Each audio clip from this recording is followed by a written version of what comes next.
Welcome back, guys. Today we are going to see, what if Bree Tanner survived? The Cullen family changed her forever. Before that I've added some of interesting pro ducts in comment box, do check them out too. So let's get started. Welcome to my take on one of the many ways the Cullens' story could have been different if only Bree had been allowed to live. This story begins at the end of the short second life of Bree Tanner, and overlaps with parts of Eclipse and Breaking Dawn.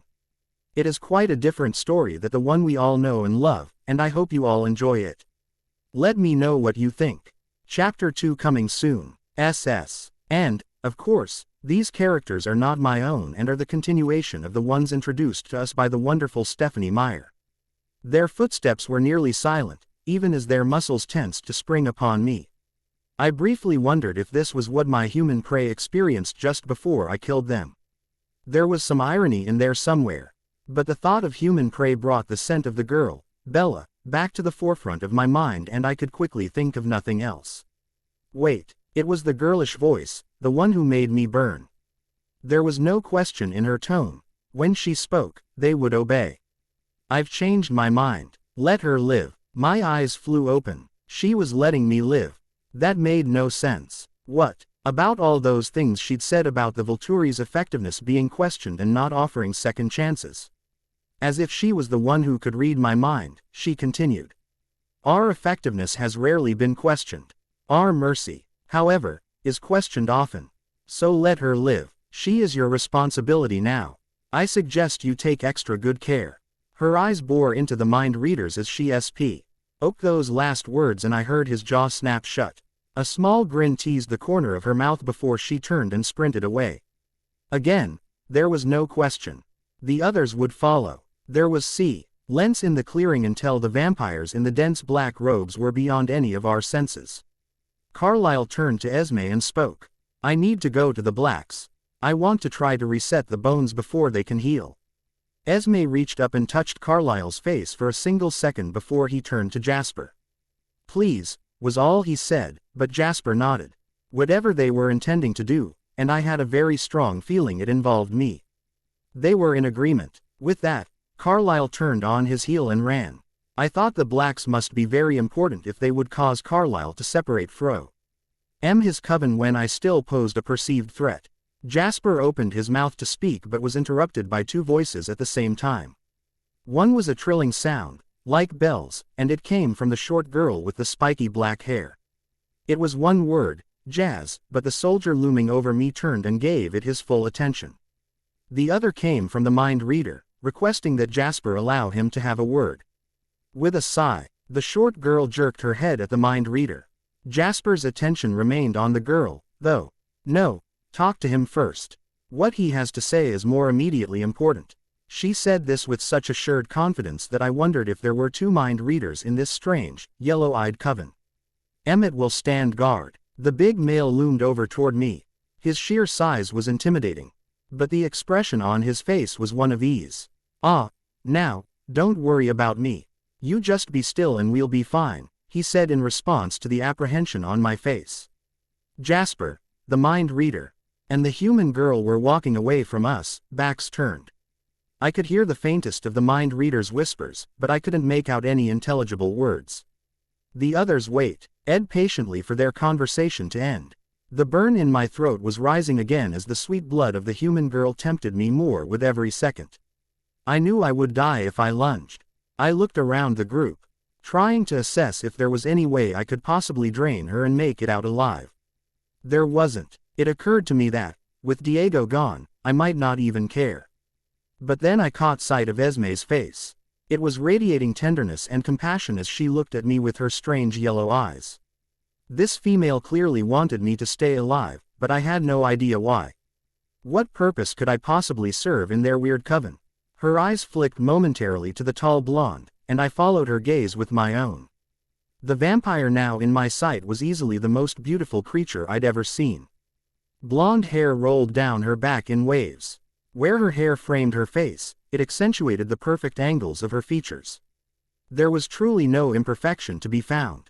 With all of the sharpness of her face, I expected her eyes to be piercing, but they weren't. They mirrored the color of the rest of her coven, but they were set in a face that wore an expression similar to Esme's. She looked at me with tenderness, and I got the feeling that she had some sense of maternal instinct that was itching to care for me. I wouldn't have minded at all if this strong, fierce statue of perfection had decided to take me in and care for me. Right now, I was terrified, and, other than the human girl's blood, I wanted nothing more than for someone to come shelter me and give me at least an illusion of safety. As I thought this, Jasper and the mind reader returned with the human, and the fire in my throat raged again. "Please," I whimpered, "please get her away from me." The mind reader sighed, but nodded his head when the short girl with spiky hair looked at him. "Bella," the girl said, "if it's okay with you, we're going to go to the Blacks and let things get sorted here." The human turned to look at the mind reader. "I'll be waiting for you when you return home," he told her. She nodded her head before shifting a last intrigued glance at me. She then turned her gaze to the short female and again nodded her consent. The short one lifted the human easily and sprinted away from the clearing with her, carrying the delectable scent with them. "Thank you," I croaked. The thirst was nowhere near sated. But it wasn't quite so provoked with the human girl gone. The mind reader looked at me for a moment before offering his hand. "My name is Edward, Bree. I know you have questions, and, if you are willing to agree to the terms we are about to discuss, we can answer all of them later. But for now, there are a few important things we need to talk about." I shook his hand and nodded. "I am going to be transparent with you. Jane's decision to keep you alive, Jane is the one in the black cloak who made you burn, was a self-interested one. She was not being merciful. She believes that we will fail in our mission to help you learn control, and that when we do fail, you will draw enough attention to warrant another visit from the Volturi. This is not something I am willing to allow." He paused to allow his words to settle, and I nodded my understanding. "Accepting this," he continued, "as I'm sure you've gathered, we are not a normal coven. In fact, we consider ourselves more of a family than a coven. We maintain a permanent residence nearby. We are all willing, I think, to offer you a place with us, but in doing so, you must commit to our way of life. You see, Bree, we do not hunt humans." "You don't hunt humans. Then what do you hunt?" "Animals," Edward answered. I felt a revulsion not unlike the one Fred could inspire rise up in me at the thought. "I don't know if I can do that," I answered. Edward nodded. "It is difficult, and it will be more so for you than for some, because you have tasted human blood. It is the condition of remaining with us, however. You may, of course, choose to continue with your current diet. We will still need to train you and help you learn to control yourself so that you don't elicit Volturi intervention, but then you would be free to continue on your own way without us." I took a few seconds to think about that. I tried to imagine roaming the world by myself without anyone to talk to or to help keep me safe. Diego and I had spent only 2 days together, really. But my outlook on this life improved so much just through the knowledge that I had a friend, a companion, who would live it with me. If I took off on my own, I would feel constantly insecure, constantly vulnerable, and most of all, constantly lonely. Edward nodded his head as I thought, but did not speak his own reactions. "I'll try it," I said. "And I mean really try it. I don't know how good I'll be. But if you're willing to have me, I want to join your coven." "Family," a voice behind me said. "We're a family, Bree." Esme walked forward with her arms outstretched, causing me to automatically tense at the threat. Her face fell a bit, but she dropped her arms at my reaction. I realized a second too late that she'd intended to embrace me, not harm me. Edward subtly nodded again in my periphery as I reached this conclusion. I'm sorry. Just a reaction," I said by way of lame apology. "That's quite all right," she answered, tentatively resting a comforting hand on my arm. I should have known better. I didn't know what else to say to her, so instead I tried a gentle smile. Her whole face lit up. She had to be one of the nicest people I'd ever known, human or vampire. Jasper cut in then. "All right, Bree, I'm going to take you hunting. We need to get your thirst handled. Bella is going to be steering clear of the house for a while to allow you to adjust, but her scent will linger at home. We start working on teaching you control now." "Okay, actually, I'd like to take her hunting," the tall, impossibly gorgeous blonde cut in. "Please no," came a grunt out of the massive male. "Emmett, I am perfectly capable," retorted the blonde. Babe, I know you are. I worry about you. What if you come across a human? She'll be ravenous. The blonde considered him for a moment. And now her face reflected what my initial expectation of it had been. Her jaw was set, her eyes hard, and I could see the calculations going on beneath her mane of hair. Fine, she answered, face softening. Come with us. The massive one looked bewildered for a moment, but quickly settled back into an easy smile. Whatever you say, he answered, causing a quick uptick in the corners of her mouth. The beautiful one then turned to me. My name is Rosalie. I'd like to take you hunting. I've never tasted human blood, never lost control, she said with pride, and I can teach you how I do that.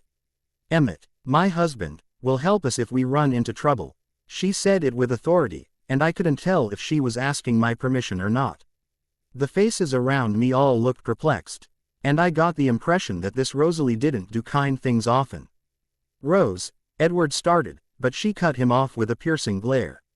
The others' faces turned to watch the silent exchange. A shadow of a surprise flickered across Edward's face for a moment before he settled it back into a calm expression. He nodded his agreement, and Rosalie turned back to me before setting off toward the mountains, guiding me away from the path I'd come in on and the one Bella and the short vampire had left on. Are you going to tell me what the hell she's doing? Emmett asked. Ask her. She'll share it with you, came Edward's response. A grin split Emmett's handsome face before he looked at me. Come one Bree. Rose isn't known for her patience. I set off after him, pushing my legs to run as quickly as I could so as not to anger Rosalie. We caught up to her quickly and she proceeded to keep running. We went higher and further into the mountains without speaking, Rosalie leading the way and Emmett just barely behind me. If any of us scented a human, I knew it would be his job to tackle me and hold me down. I also knew once his arms were around me, I wouldn't be winning any fights. After about half an hour of running, Rosalie slowed down. All right Bree, let your senses free. What do you smell? I brought myself to a stop. I was hesitant to really let my senses go around these new vampires. What if I tried to fight them and they had to kill me? We're not going to hurt you, Emmett said. I mean, if you try to kill someone or punch Rose, I'll stop you, but even then I'll try not to make it hurt. I willed myself to settle down and trust him. It wasn't easy, but after a few minutes I was able to close my eyes and give myself over to my instincts. I started with listening to the noises around me. The snow swallowed a multitude of sounds, but I could hear light footsteps to the west. They sounded like padded feet crunching through snow. Listening harder, I began to ache out the unmistakable sound of a heartbeat. It beat much too hard to be a human's, but it was something alive. There's something to the west. I think it's something large, not a human, but definitely alive. Well done, Rosalie said. Can you smell it yet? I flared my nostrils, taking in all the scents around me. I could smell the crisp air and the moisture in the snow. To my left was a scene, reminiscent of cinnamon and moss that I knew belonged to Emmett. To my right was a combination evocative of lavender and vanilla, Rosalie. Otherwise, I smelled nothing alive, nothing that smelled like food. I don't think so. Not yet. Follow the sound until you're closer. Let yourself breathe in the scents and stop once you've identified it. I followed Rosalie's instructions, letting the heartbeat and padding feet guide me. About half a mile later, I began to smell it. It was definitely blood, and my thirsty throat awakened at the scent, but it didn't make me ravenous. I stopped, causing Rosalie and Emmett to do the same. It doesn't smell very appetizing, I said. Are you kidding me? That's a grizzly bear. It's my favorite meal, Emmett said. A bear? Are you serious? Absolutely. There's nothing more fun than wrestling an angry grizzly. Rosalie's eyebrow arched, and Emmett corrected himself. There are a few things more fun. He shot her a grin and a wink, and I thought that if vampires could blush, Rosalie might have. Behave, Emmett, she said, though she was clearly grinning. I know it's not as appetizing as what you're used to, Bree, but it will sat the thirst. I sighed and nodded, resolving to drink the damn bear if that's what I had to do. Are you ready? Rosalie asked. Yeah, just one question. How do I kill it? You just kinda wrap your arms like this. Emmett made a massive showing of wrapping his tree trunk arms around an invisible creature. And then you squeeze real tight until you feel the neck snap. Keeps the beast from feeling anything. I like to play with him a bit first. You know, keeps it interesting. Nothing about playing with a grizzly bear sounded interesting to me. Trust your instincts, Rosalie offered. You know how to hunt. The only thing different is the prey. Emmett and I are going to follow you for about another quarter of a mile, but then we're going to hang back to let you shift fully into your hunting mode. We don't want you to feel threatened and try to fight us. Follow your own scent back to us when you've finished. Setting my resolve one last time, I agreed. Tracking by scent this time, I followed the bear's smell, letting myself delve a little deeper into my instincts with each step. It was only a handful of seconds before Rosalie and Emmett stopped running. I took that as my prompt to give myself veer completely to my instincts as I approached the bear. It was massive. The blood really didn't call to me the way human blood did, but I felt venom pool in my mouth all the same at the thought of a meal. Following Emmett's advice, I launched myself onto the bear's back and wrapped my tiny arms around its neck, twisting until I heard it snap. Then, I sank my teeth into its jugular and drank. I was done within 5 minutes. The fire in my throat had cooled to a slow burn, and the sheer volume of blood I'd drank was sloshing in my stomach, mixing with all the humans I'd drained yesterday. I wasn't satisfied, but I was so full I thought I'd burst. What are you up to, baby? I recognized Emmett's voice, but it was softer than I'd heard it before. Why do I have to be up to anything? Came Rosalie's reply. Hey, you know I'm in for any and everything you want. I just want to know what that is right now. Why this little newborn? I stayed still, hoping to glean some insight from eavesdropping. She's just a child, Emmett. Rosalie's reply was so soft, so timid, that I didn't actually think it belonged to her for a moment. So was Edward, technically, and he did all right. Why does that matter? Oh, his voice boomed in surprise. Shish, don't disturb her feeding. Sorry. Do you really want to, though? You want to, what, adopt her? Rosalie was silent for a few beats. You think it's ridiculous. An edge had entered her voice. Hey, Rosa. Nothing you ever do is ridiculous. Well, maybe some things, but not this one. If that's what you want, that's what we'll do. As beginning to get the impression that there wasn't a whim Rosalie could conceive of that Emmett wouldn't indulge. Why this one? He asked her. I really don't know. She just looked so vulnerable. TTING there in the clearing with eyes closed and Jasper covering her ears. When Jane told them to kill her, it took everything in me not to attack.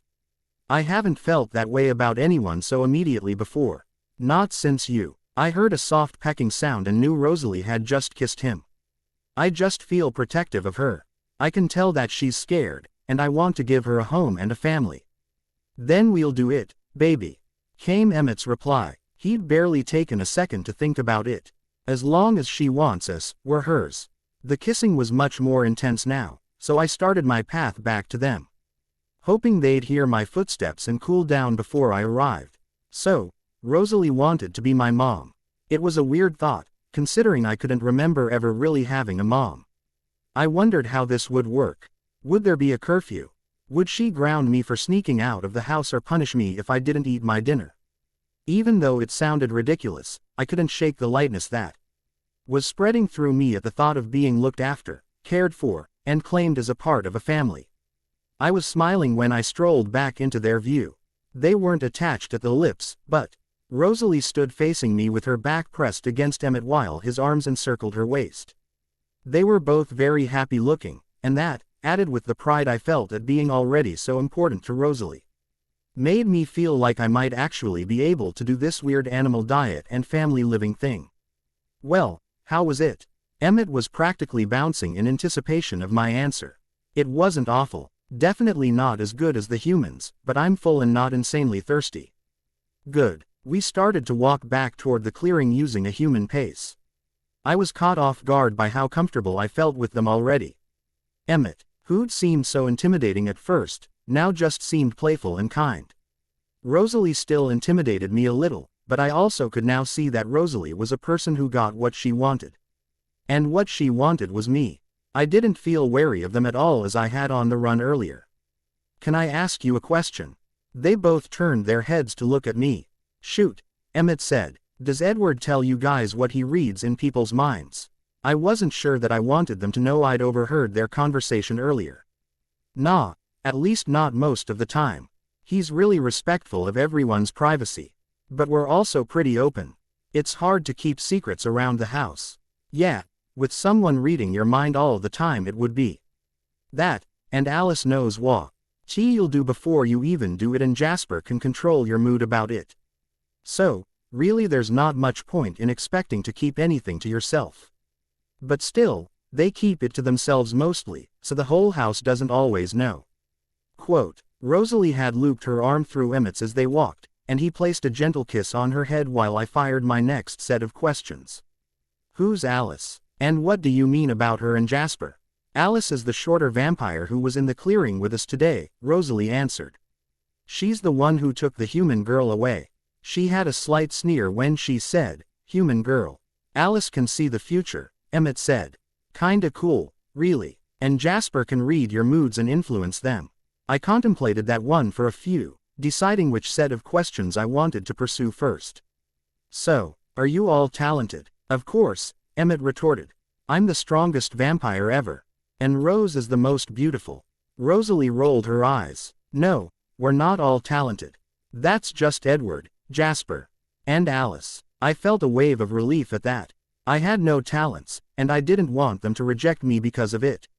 Are you all couples? I continued. Yes. There's Emmett and I, Carlisle and Esme, Alice and Jasper, and Edward and Bella. Her voice was again strange at the end.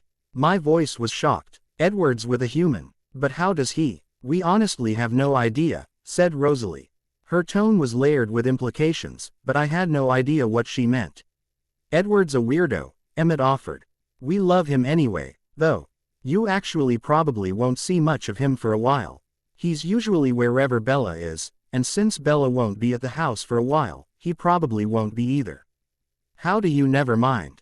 I didn't want to offend them so early into our relationship. You can ask us anything. We're open books, Emmett said. I got the distinct impression that while Emmett may be open, Rosalie was the exact opposite. She didn't contradict him, though. How do you deal with her being so close to you all the time? How do you not kill her? Rosalie made a face, but Emmett was the one who answered. Well, first of all, Edward's kind of in love with her. I think if it came right down to it, he'd kill anyone who tried to hurt her, including us. Plus, Edward gets really mopey without Bella. He would be awful to be around if one of us killed her. And I kinda like Bella. It's funny to watch her do human stuff, because she's really bad at it. Like she can't even walk without hurting herself some days. But she's very accepting of us as well. She knows what we are in all of the dark days we've had. She doesn't care. It's nice. Rosalie pulled her arm subtly out of his and crossed her arms over her chest. I didn't know why, but Rosalie didn't like Bella. I had a feeling Emmett would pay for his praise of her later. He sighed, but didn't reach back out. Anyway, what else do you want to know? There was so much, and they spent the entire walk back to the Cullen house answering my questions. Rosalie integrated back into the conversation before long, but she was much colder than before. We talked about why they didn't drink people, why they went to high school, something I'd not even done as a human and couldn't imagine doing now, and what they spent their nights doing. They told me stories about their weddings and honeymoons and all the things they'd seen and done. Emmett told me about dying and being changed, but Rosalie again went silent on that one. When I asked them why they stayed with the Cullens instead of branching out on their own, Rosalie answered that it was because she loved the sense of family. Carlisle and Esme especially had given her a home and a place to be loved, even when she was unlovable. It mirrored my own current feelings so well that I had to look away for fear of the emotion on my face betraying what I'd overheard earlier.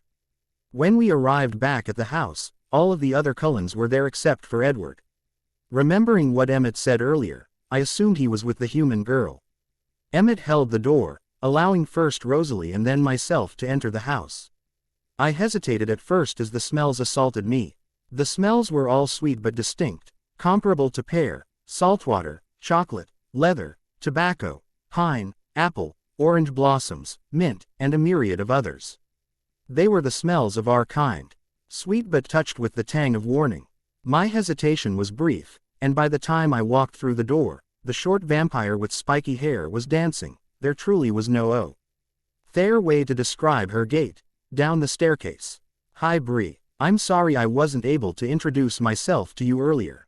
There was a lot going on. I'm Alice. I look forward to getting to know you. Hi, I said in response.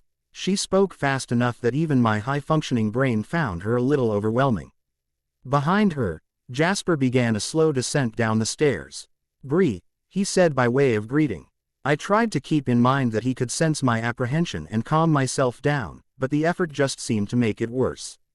You're safe here, you know. I know we can seem overwhelming. He shot the shortest of glances at Alice before grinning at me. As soon as he grinned, I started to feel lighter and more at ease. I want to apologize for the way I behaved earlier, Jasper continued, again stealing a glance at Alice.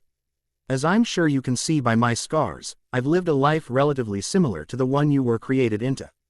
I was on edge, and I was harsher with you than was necessary. It's okay, I answered. He inclined his head toward me once. Carlyle and Esme entered the room from the left. Please, come in, Carlyle said. As I followed them into the living room, another scent hit me. It was a floral smell, but very sweet, and very alive. Dessert. I shifted into a crouch, the fire raging in my throat, the bear already buried beneath instinctual cravings. Bree, stop breathing. It was Rosalie's voice, sharp and commanding. The shock of her harshness was enough to make me listen. I stopped breathing, and the fire immediately receded, if only in a minute measure. R.O. Sally stepped into my direct line of sight, Emmett reaching to pull her back until she slapped his hand away. Listen to me, she said. Focus on what matters here. You committed to this. You want this. Don't let a scent ruin it for you. She was right. A rationale part of my brain recognized that she was right. The much more animalistic part was screaming at me to hunt that scent to the ends of the earth. Until I'd drained every drop of its source. Bree, remember how you felt today after the bear. You were proud and we could see it. Keep making yourself proud. Come on, you can do this. Rosalie was right. I was proud. I was proud that they wanted me and that I'd maybe found a home. I was proud that I'd drank the bear when I knew I wanted something else. I was proud that I'd decided to become a part of this family. And I wasn't giving it away by fighting them now. I refused to screw this up. I concentrated on the very tips of my fingers, locking them into position and holding them still as stone. Then my whole hands, my arms, my shoulders and chest, all the way down my torso, my legs, feet and toes. Finally, I froze my head and face, locking myself into position. I would not move until I was in control of myself. No matter how long it took. My statuesque position felt like it lasted forever, but it probably only lasted about a minute. The burn of the scent in my nose and throat faded until it was just a wisp of a memory. When I trusted myself to do so, I straightened slowly, trading my aggressive crouch for a more casual stance. I still didn't breathe, and I didn't intend to for a while.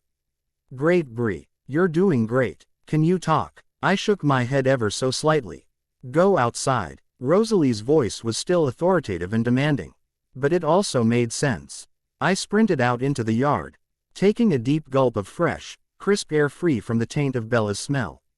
I could still hear everyone inside. Rosalie's heels were clacking toward the door at a human's pace, giving me time to pull myself together before she ambushed me.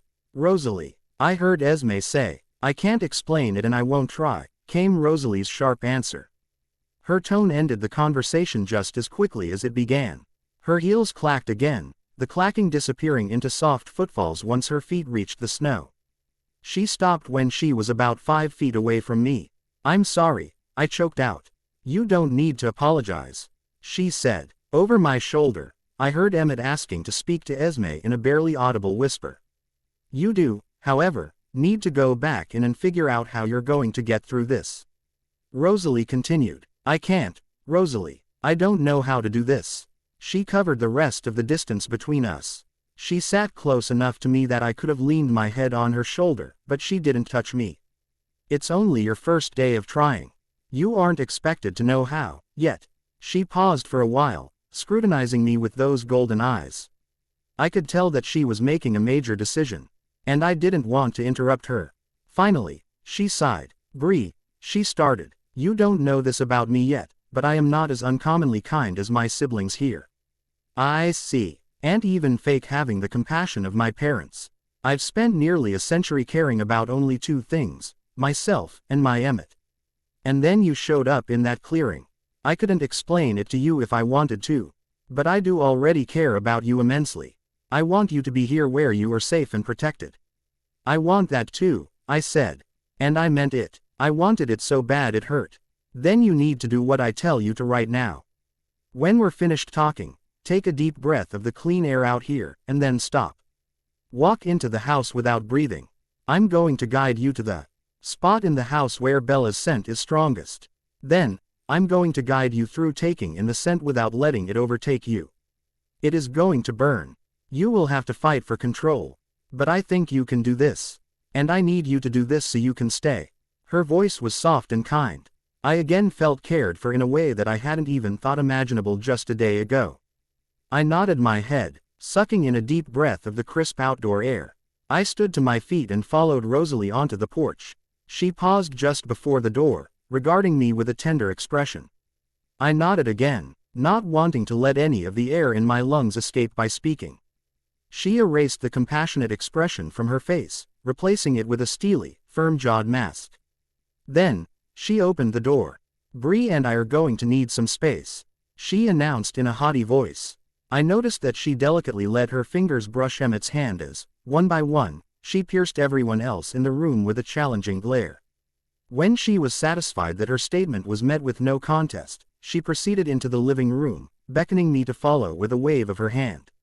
The room was very open, with high ceilings and a window that made it feel as if we were standing in the forest, not in a carefully constructed and very fancy house. As I took in all of the white walls and open space, Rosalie slid into my view. When you're ready, she said, you're going to take the slightest of breaths. Keep your mouth closed and quickly inhale a tiny amount of air through your nose. Prepare yourself first, it's going to burn. Earlier, it seemed like you locked all of your muscles in place to hold yourself still. That could be a good idea here. I was terrified, but I listened. I again started the process of feeling every inch of my body go absolutely still. Once I had solidified myself into temporary stone, I closed my eyes, concentrating on building my resolve. I would not hunt. I would not hurt Rosalie to hunt. I would not make her faith in me waver or give any of the others reason to question allowing me into their home. I would succeed here. I repeated this mantra over and over until I'd convinced myself, not that I believed it, but that it was possible. That if I managed today, I might be allowed to believe it tomorrow. Then, oh so carefully, I flared my nostrils, taking in the smallest of breaths. Flames ran up and down my throat like fiery fingers and I immediately hitched my breath. I put all my mental focus into holding still. I couldn't let my muscles unlock. If I did, I would these kind vampires until I died just to get at that sweet, sweet smell.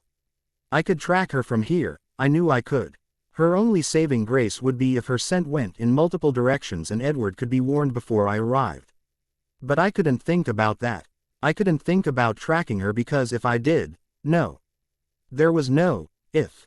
I was not going to kill this human. Or any of the others. I refused to move, refused to breathe. That's good, Bree. Now do it again. I was beginning to believe that in addition to being extraordinarily beautiful, Rosalie was also insane. That was the only explanation for why she wanted me to breathe again. If you can take another small breath and still hold yourself here, do it. Do not leave until you absolutely cannot take any more. It gets a little easier each time. I steeled myself again and took another short, barely detectable inhale.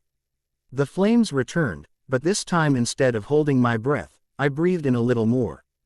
The flames licked up and down my spine this time, punishing me for not giving them the sacrifice they so desperately craved. I finished the shallow breath and then stopped, riding out the pain of the fire until it dulled back into a constant ache instead of a forceful stab. I knew that I'd pushed as far as I could. If I smelled it again, I would follow it. That's enough, I said, expelling some of the tainted air from my lungs. Go outside, Rosalie responded. Do not hunt. I obeyed at once, gasping for the fresh air that would expel all of the remnants of Bella's scent from my brain. It would be ages before I could be around her.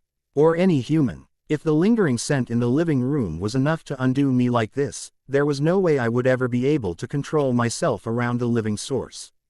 I kept sucking in the cold air, imagining that with every breath I took in, a little more of the wild cravings I had were forced out to float away from me. As I settled down, the sound of a vicious growl from inside the house caught my attention. "Please, Rosalie, I'm not trying to interfere. I'm simply cautioning you as someone much older than you who has done what you were doing before." "She's mine, Carlyle." Rosalie's voice was cold and empty. There were threats and venom and a multitude of horrors lurking just under the surface of it, waiting for Carlyle to say the thing that would tease them out. "If you and Emmett want to parent her, Esme and I are in agreement. It's well past time we stopped taking in children to parent and instead set our sights on supporting you children in your own endeavors." "I was merely trying to advise." "We know that," came Emmett's booming voice. "Thank you." There was a long pause in which it seemed like everyone was waiting to hear what Rosalie would say. "I apologize. My behavior was a bit territorial. I appreciate your advice, and your blessing." Her words were short and clipped, like she was only saying them to avoid further conflict. "This will work," Alice said suddenly. "We all just need to keep doing what we're doing. More of the outcomes end well than the alternative now." "She's settled down enough to be curious about our conversation," Jasper added.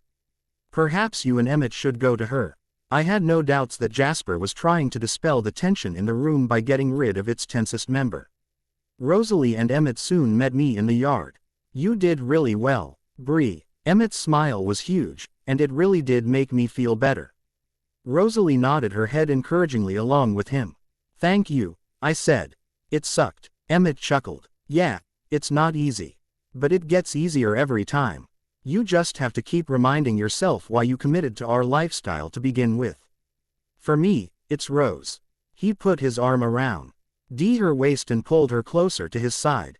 "It matters to her that we don't behave like monsters. And she matters to me more than anything in the world.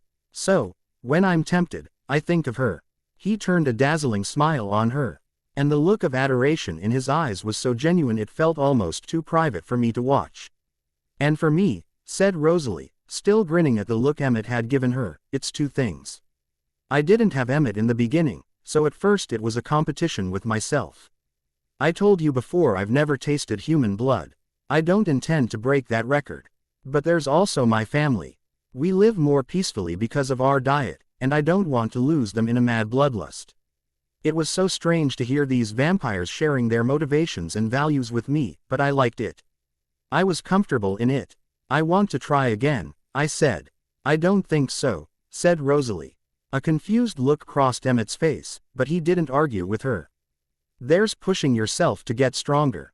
And then there's pushing until your strength breaks. We need to keep you from crossing the line between the two."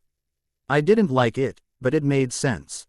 "Fine," I answered. I realized that my voice sounded pouty.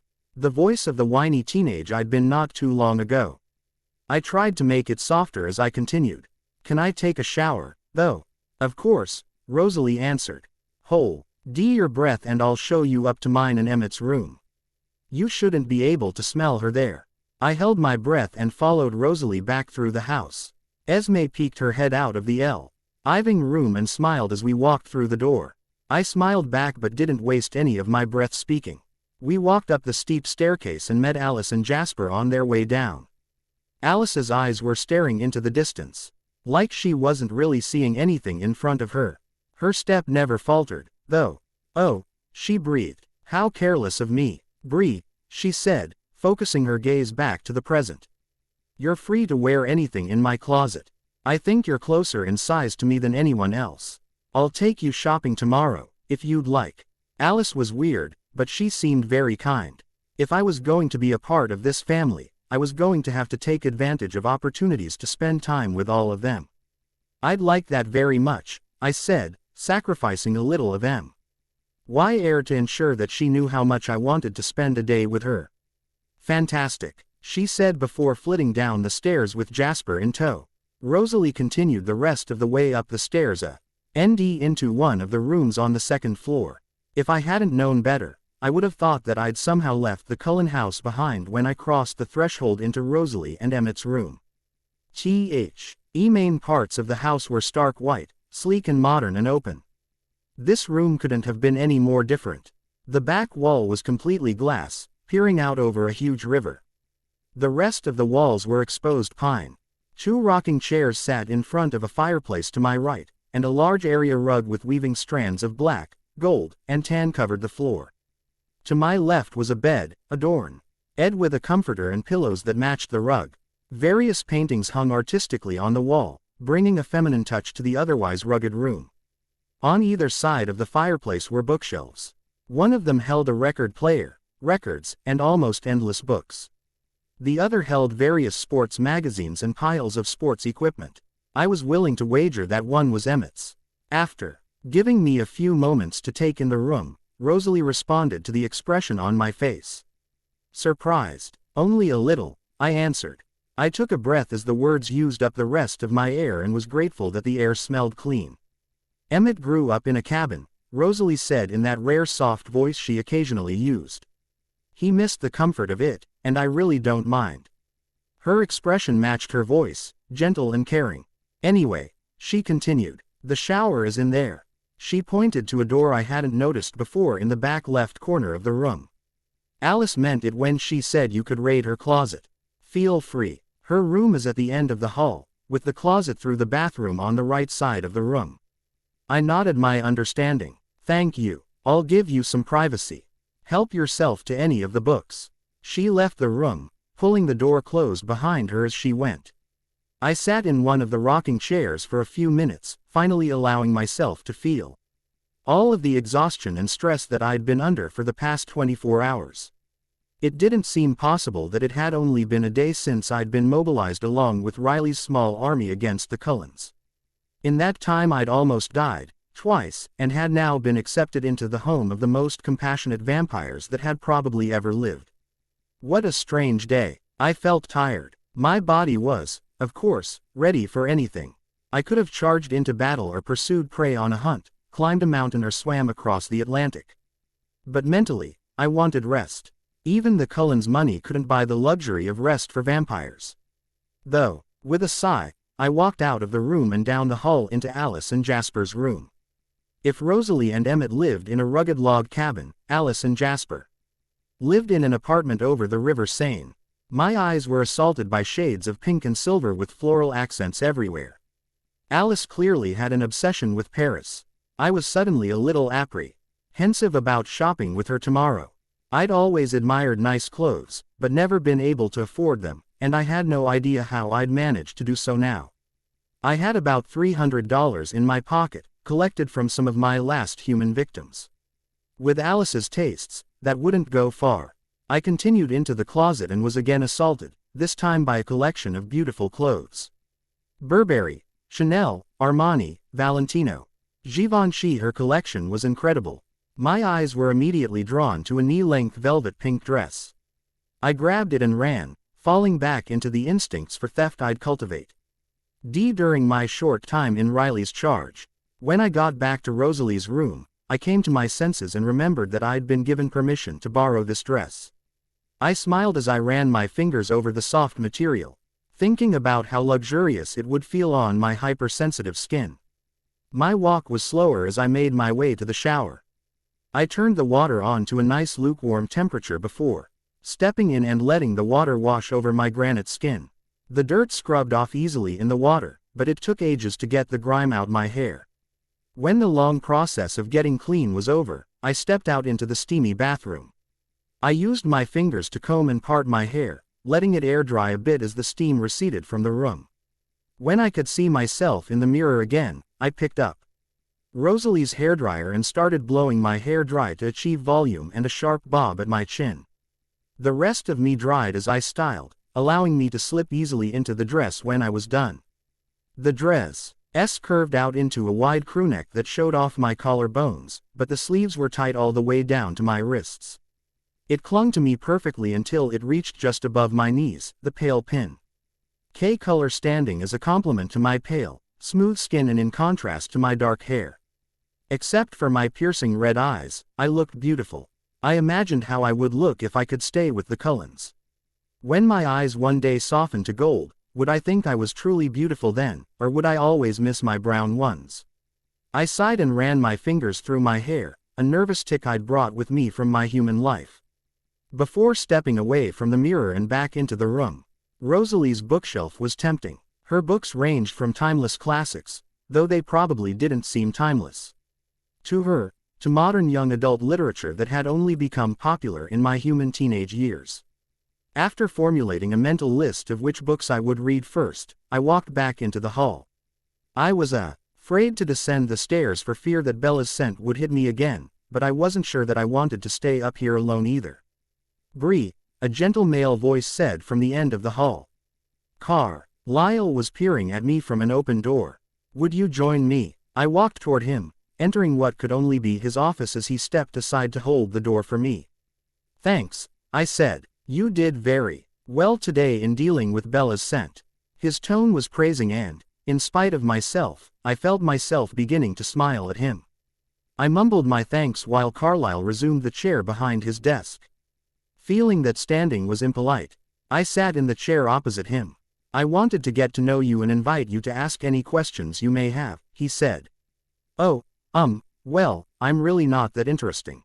He smiled kindly. "I highly doubt that. Tell me about your family." I don't really remember my dad. He and my mom tried to live together when I was a kid, but she got tired of him knocking her around. So she took me and left. She died last year." His face crumpled into the picture of compassion. "I'm sorry to hear that." I just shrugged at him. I hadn't known what to say to that when I heard it as a human.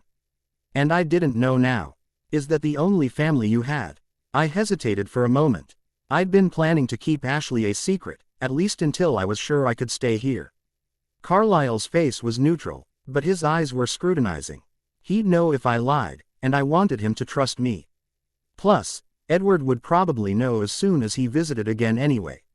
"No, I have a sister. Ashley. Is she older or younger than you?" "Younger," I answered. "She's 14. He resumed his scrutinizing, and I was suddenly reminded of just how old he must be, and just how young I was. "Can I ask you something intrusive?" "Of course," he answered. "As long as I reserve the right to decline to answer." "I was just wondering how old you are." Carlyle let out a genuine laugh, and it was a heartwarming sound. "I'm not sure exactly how old I am. I was born in the early 1640s in London, during Cromwell's rule. I was in my early 20s when I was turned." I was tempted to ask about his transformation, but I was afraid of offending him. Reading the apprehension on my face, he continued. "My father was an Episcopalian minister. In those days, creatures like us were not a myth or a story. We were the very real nightmares of people who believed in us wholly.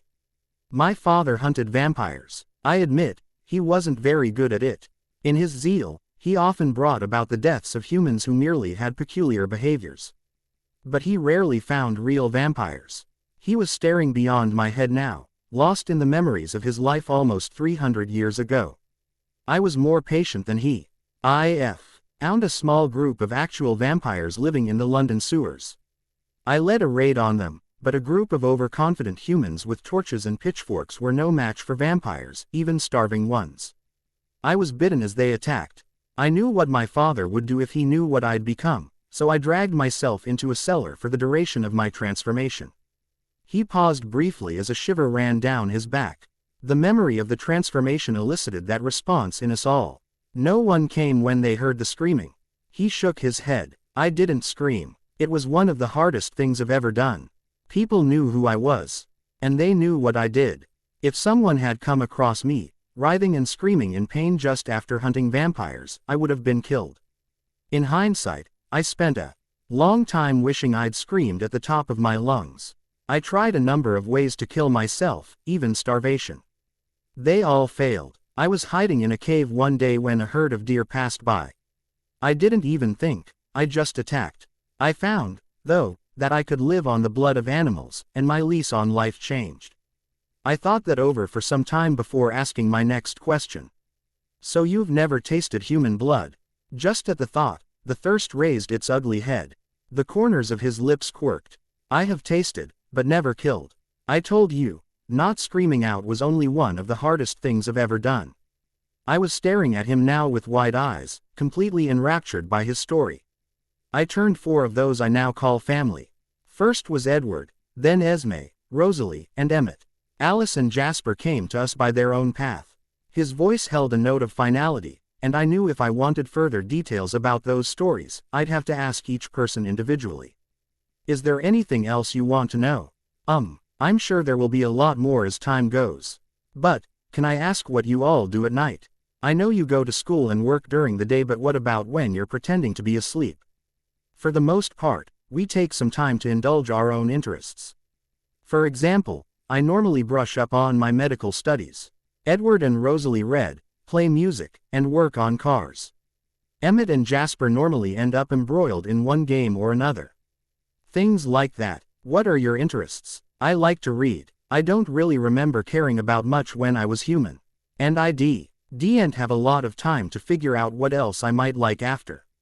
Of course, Carlyle responded. You're welcome to any of the books in my office.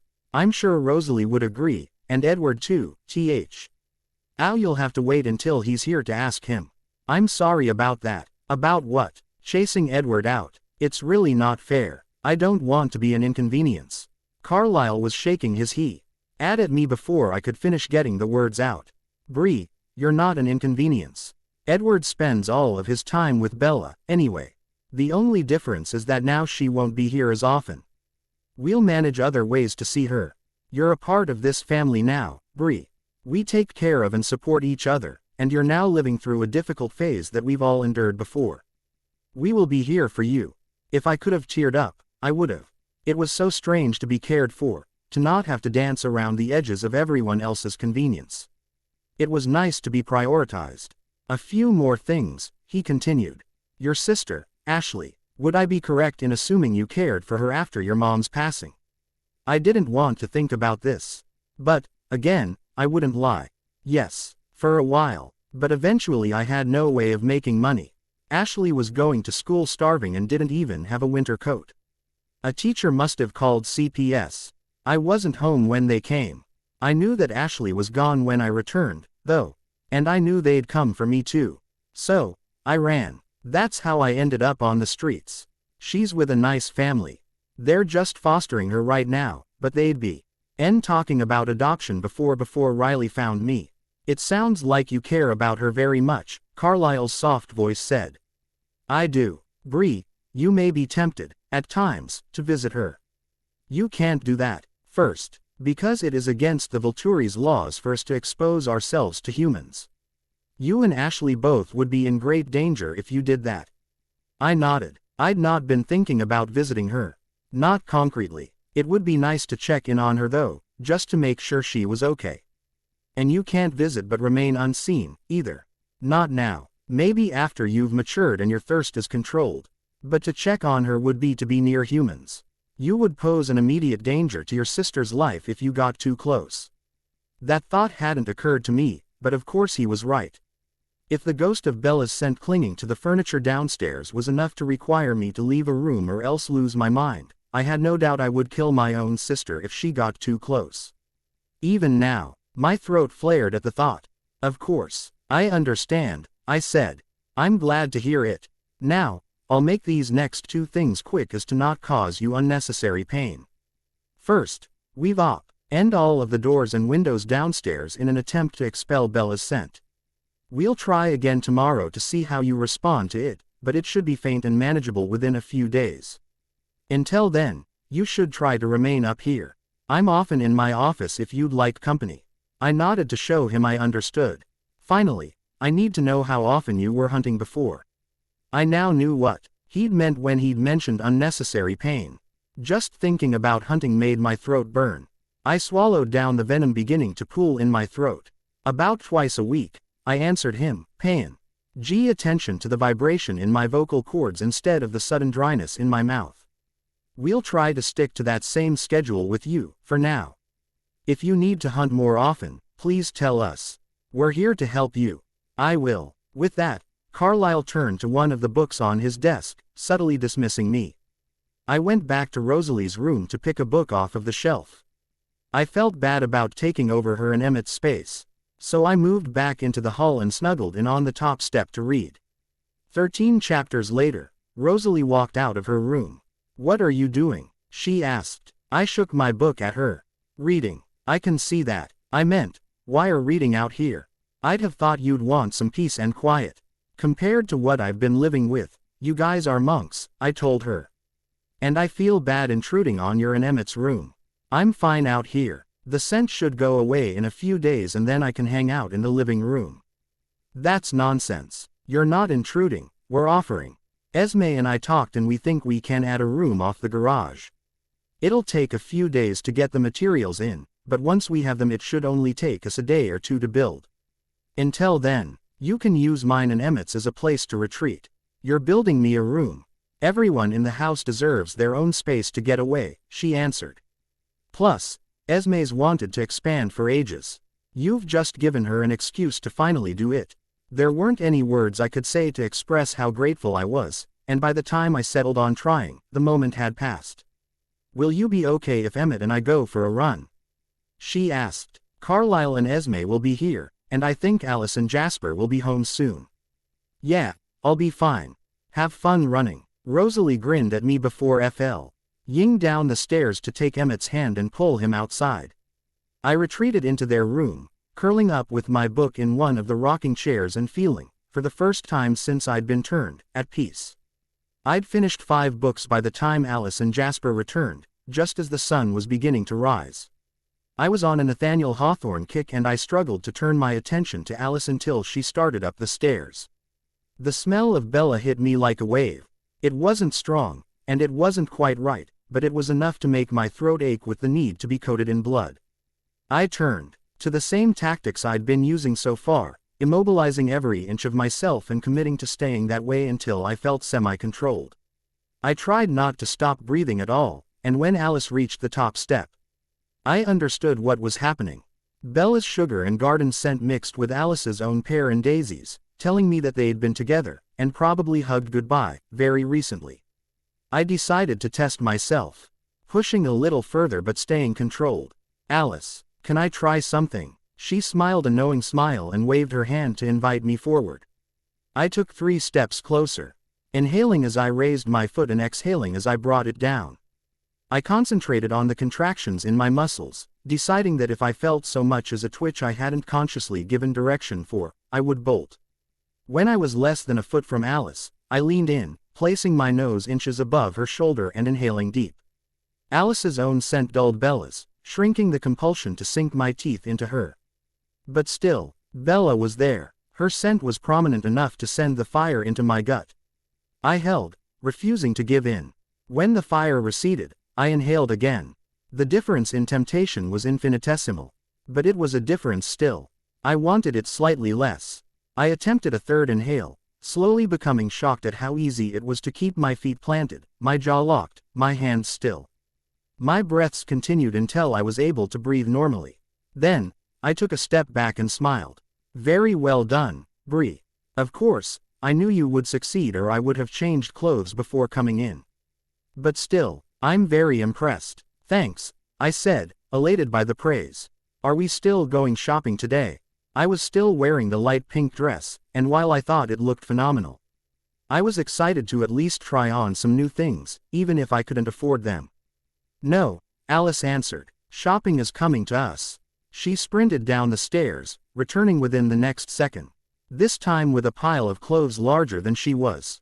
Balancing the pile in her right hand, she grabbed my wrist with her left and dragged me down the hall to her and Jasper's room. The pink and silver was less shocking this time, but no less overwhelming. How does Jasper live in here?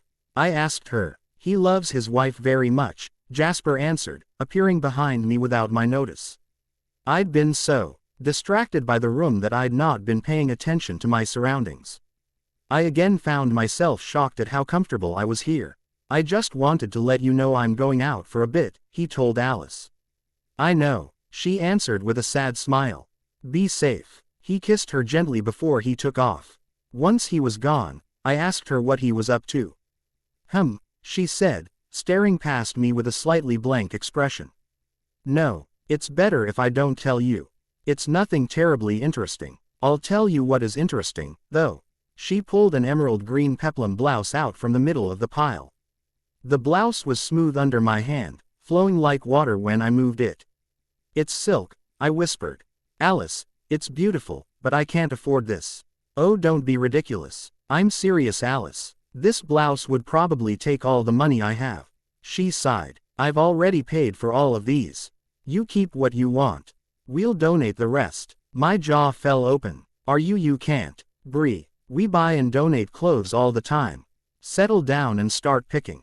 I was still amazed. I'd known the Cullens were loaded, and it made sense when I thought about how old some of them were.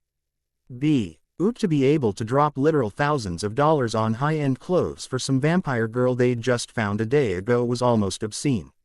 She shook the emerald blouse at me again. It'll fit you so well. And I promise once you've felt silk on your skin, you'll never want to wear anything else.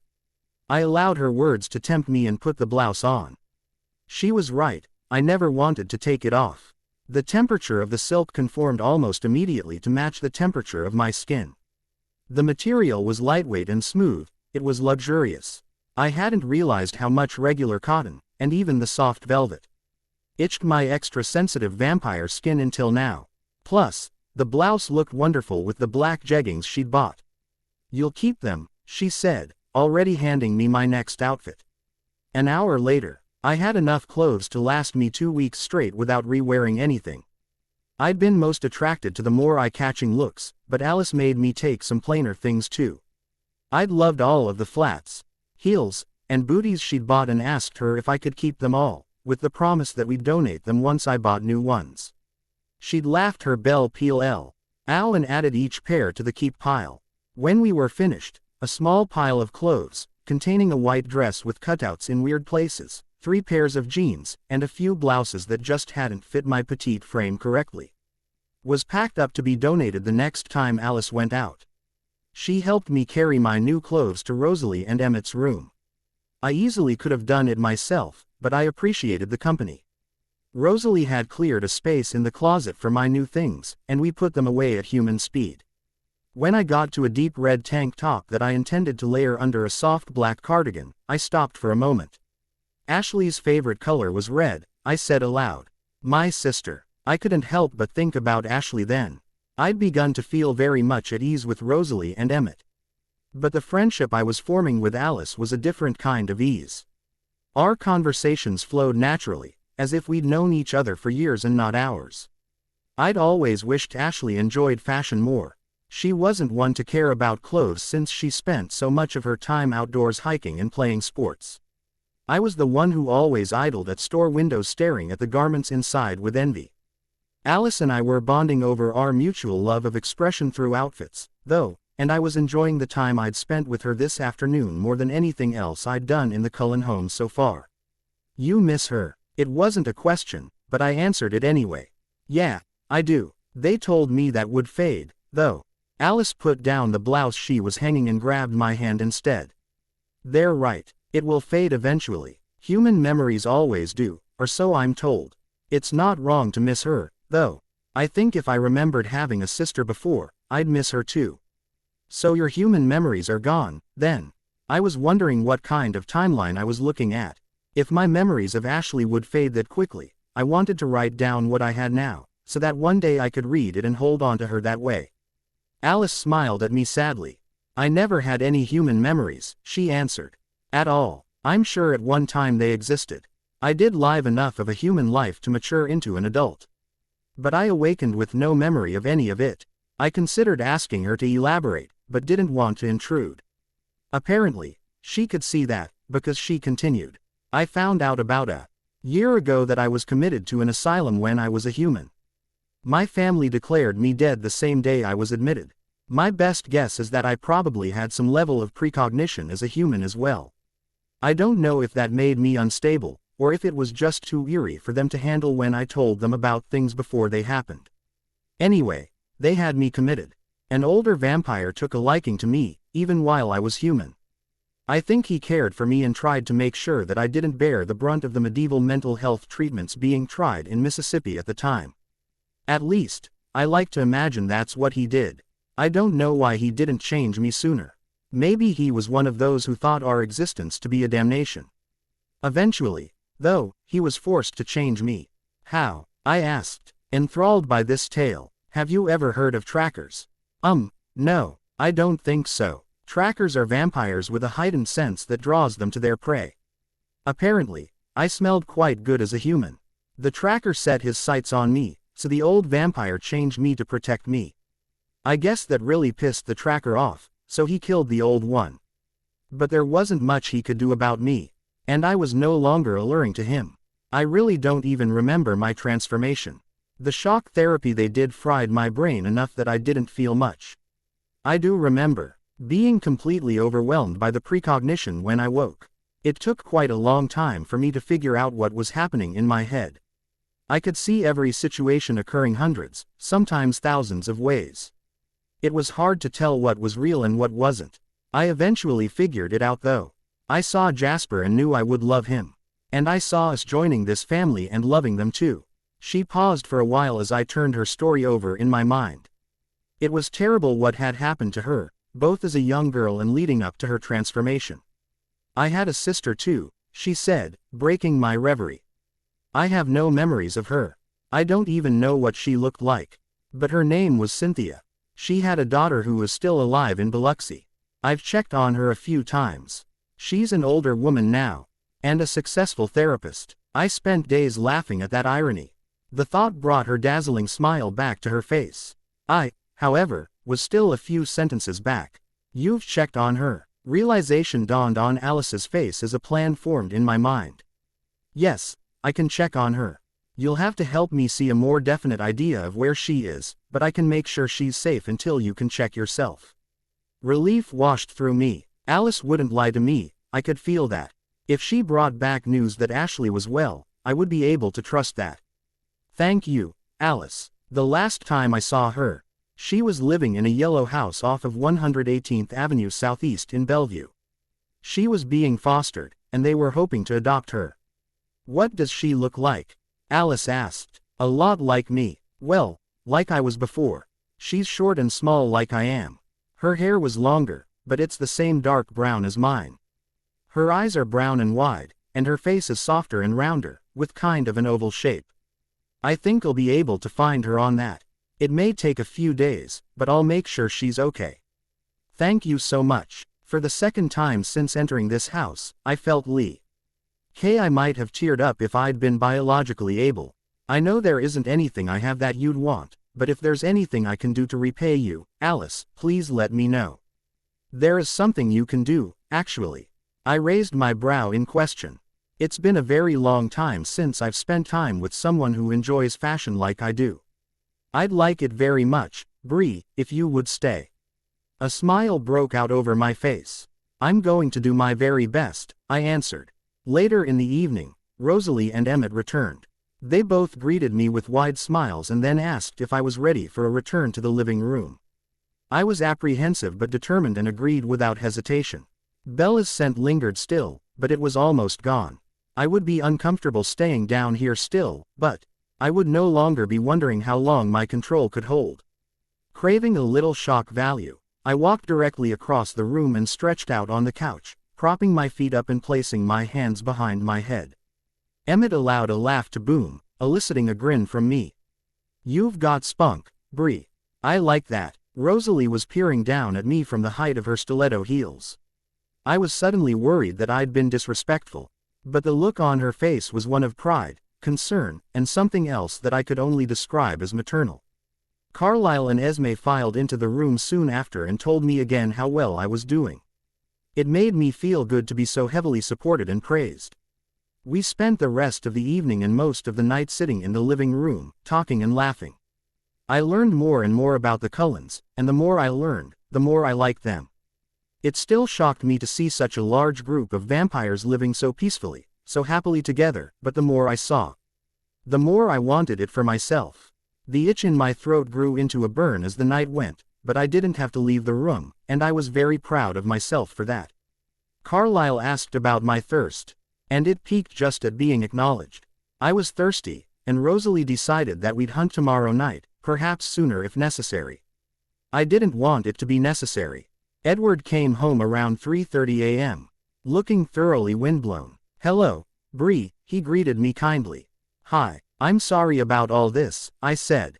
Emmett swore it was fine and Edward didn't mind at all, but I couldn't imagine. Nay, he was happy about not being able to bring Bella around his family, and I wanted to make my apologies. "It's not a problem at all. I don't mind, and neither does Bella. And I'm sure my family has been too distracted to miss us." His smile was genuine. I found myself intrigued by this human girl acquiescing so easily to the addition of a ravenous vampire intent on killing her to her boyfriend's family. I would have loved a chance to have a conversation with her, to get to know this human who was somehow stranger than the coven of vampires who didn't drink people. "That won't be possible for quite a while," Edward sighed, answering my thoughts. "But she's intrigued by you too. She admires you, actually, for your decision to change your course." I found that I admired her too, simply for her acceptance of Edward in all aspects. It couldn't be easy to date someone who wanted to kill you all the time. And I was endlessly amazed by Edward. How did he resist? How did he manage that sort of closeness without giving in? She is a truly wondrous person, and I love her very much. "That's so annoying," Emmett grumbled. Edward shot him a grin. "Bree was just wondering about how Bella and I make our relationship work." And I was answering some of those thoughts. He turned back to me. "Speaking of Bella, she'll get restless if I'm not back soon. Please don't think I'm being rude." He darted off to his room, returning quickly in a changed outfit. "Bree, I'm happy to see you adjusting so well. I'm sure I'll see you again soon."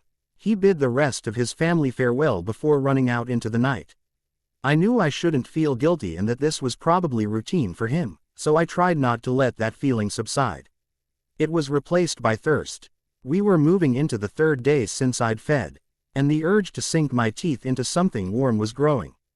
It was still manageable, but I was looking forward to tonight when I could hunt. We all relaxed back into our own activities. Alice went upstairs to arrange outfits for everyone, adamant that no one would leave this house looking anything less than perfect. The rest of the Cullens seemed to indulge this habit of hers. Emmett turned on the TV, watching old football games and criticizing all of the players. Esme sketched out plans for the room she intended to add. It looked like it was going to be more than just one room, and I was happy that, with all of the disruption I was causing, I'd managed to give her an excuse to do something she enjoyed. Carlyle was in his office, presumably studying some new medical advancement. I checked another book off my list, this time switching to the more modern stylings of John Green. Rosalie sat at the piano and played a beautiful melody that tied the whole scene together. It felt like we were in a movie. The sun eventually rose, rousing everyone from their own interests. "Well," Esme said, "I think you all should go to school. It's important to keep up appearances, and think Bree will be perfectly fine here with me. Carlyle, go to work. I can see that you miss it." She turned to me. "That is, of course, if that's okay with you, Bree." "Yeah, I think that sounds good." Rosalie was looking at me apprehensively, and Emmett was looking at her like he was awaiting a fight. "I'll be okay, Rosalie. Esme's right, you all shouldn't disrupt your normal habits for me." The apprehensive stare lasted a couple more seconds, but then she relented and Emmett relaxed, seeing that he wouldn't need to back her in an argument. "We'll go hunting together as soon as I get home," she told me. "Sounds great." All of the Cullens except Esme, who stayed downstairs with me, and Jasper, who hadn't yet returned, went upstairs to change clothes and get ready for the coming day. It took a few minutes before they were all back downstairs. Alice informed them that the sun would peek through the clouds right at noon, so they would be late to lunch, but otherwise the overcast sheen of the Northwest Peninsula would hold. Rosalie and Emmett told me a quick goodbye before they left, again promising we'd spend some time together on our hunt later. Just thinking about the hunt made my thirst rise again, and I worked hard to quell it before I did something stupid. "Bree," Alice said, diverting my attention, "I need to ask for a favor." "Sure. Jasper will probably be home in a couple of hours. And he'll probably be in a sour mood. I know why, but I'm hoping that he'll tell you on his own. Will you please take an opportunity to talk with him?" Yeah, I guess so. Should I be talking about anything in particular?" She smiled a smile that lit up her entire face. Yes, but I don't want to tell you what it is. The conversation should just fall into place. She danced out of the house into the garage, but then poked her head back through the doorframe. And if he is rude to you, even in the slightest, remind him that I care about you very much and that I find rudeness intolerable. She made her exit then. And I was again struck by just how strange she was. She was wonderful, and kind, and quickly becoming one of my favorite people in the house. But wow, she was weird. I spent the first part of my day with Esme anxiously awaiting Jasper's arrival. I had no idea what was going to happen, and that, added with my rapidly increasing thirst, was making me irritable. Still, it was impossible to be grumpy with Esme. She was truly the gentlest person I'd ever met. She took me through her plans for the addition to the house, asking me what I thought along the way and if I had any preferences for my room. My only request was bookshelves, and she changed the plans to include a wall of built-ins. She was going to add a door off the back of the garage that would lead to a small greenhouse. She told me she'd always enjoyed growing flowers, but had never been able to due to the cold and dark places the Cullens normally chose to live. A greenhouse would give her the ability to grow things in a controlled environment. Esme asked if I would mind having to walk through the greenhouse to get to my own room, and I told her I wouldn't mind at all. My room would be placed behind the kitchen, and I saw no reason to add a doorway in the kitchen as well. The built-in bookshelves would make up the entire wall that divided my room from the kitchen.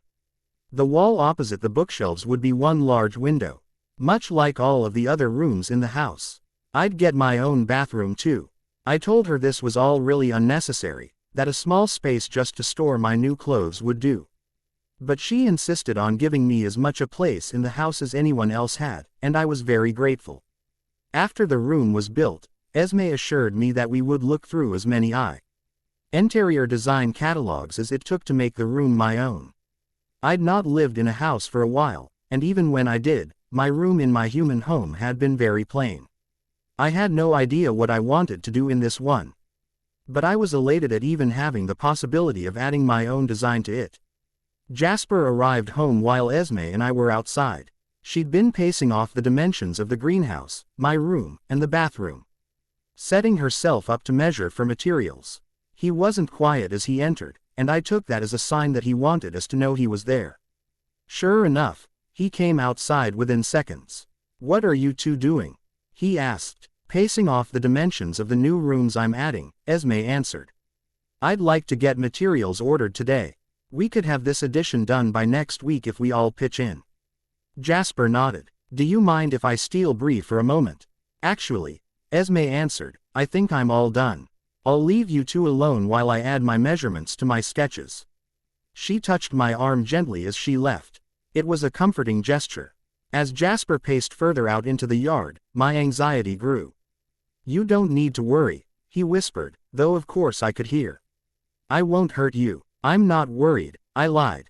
"Just curious is all." Jasper turned around. "Would you?" He took a breath and tried again. "You're doing quite well for a newborn, a special one created into the environment you were." Thank you. I've really been trying." Jasper took another deep breath. I knew he didn't actually need the air, which made me wonder what he was settling himself for.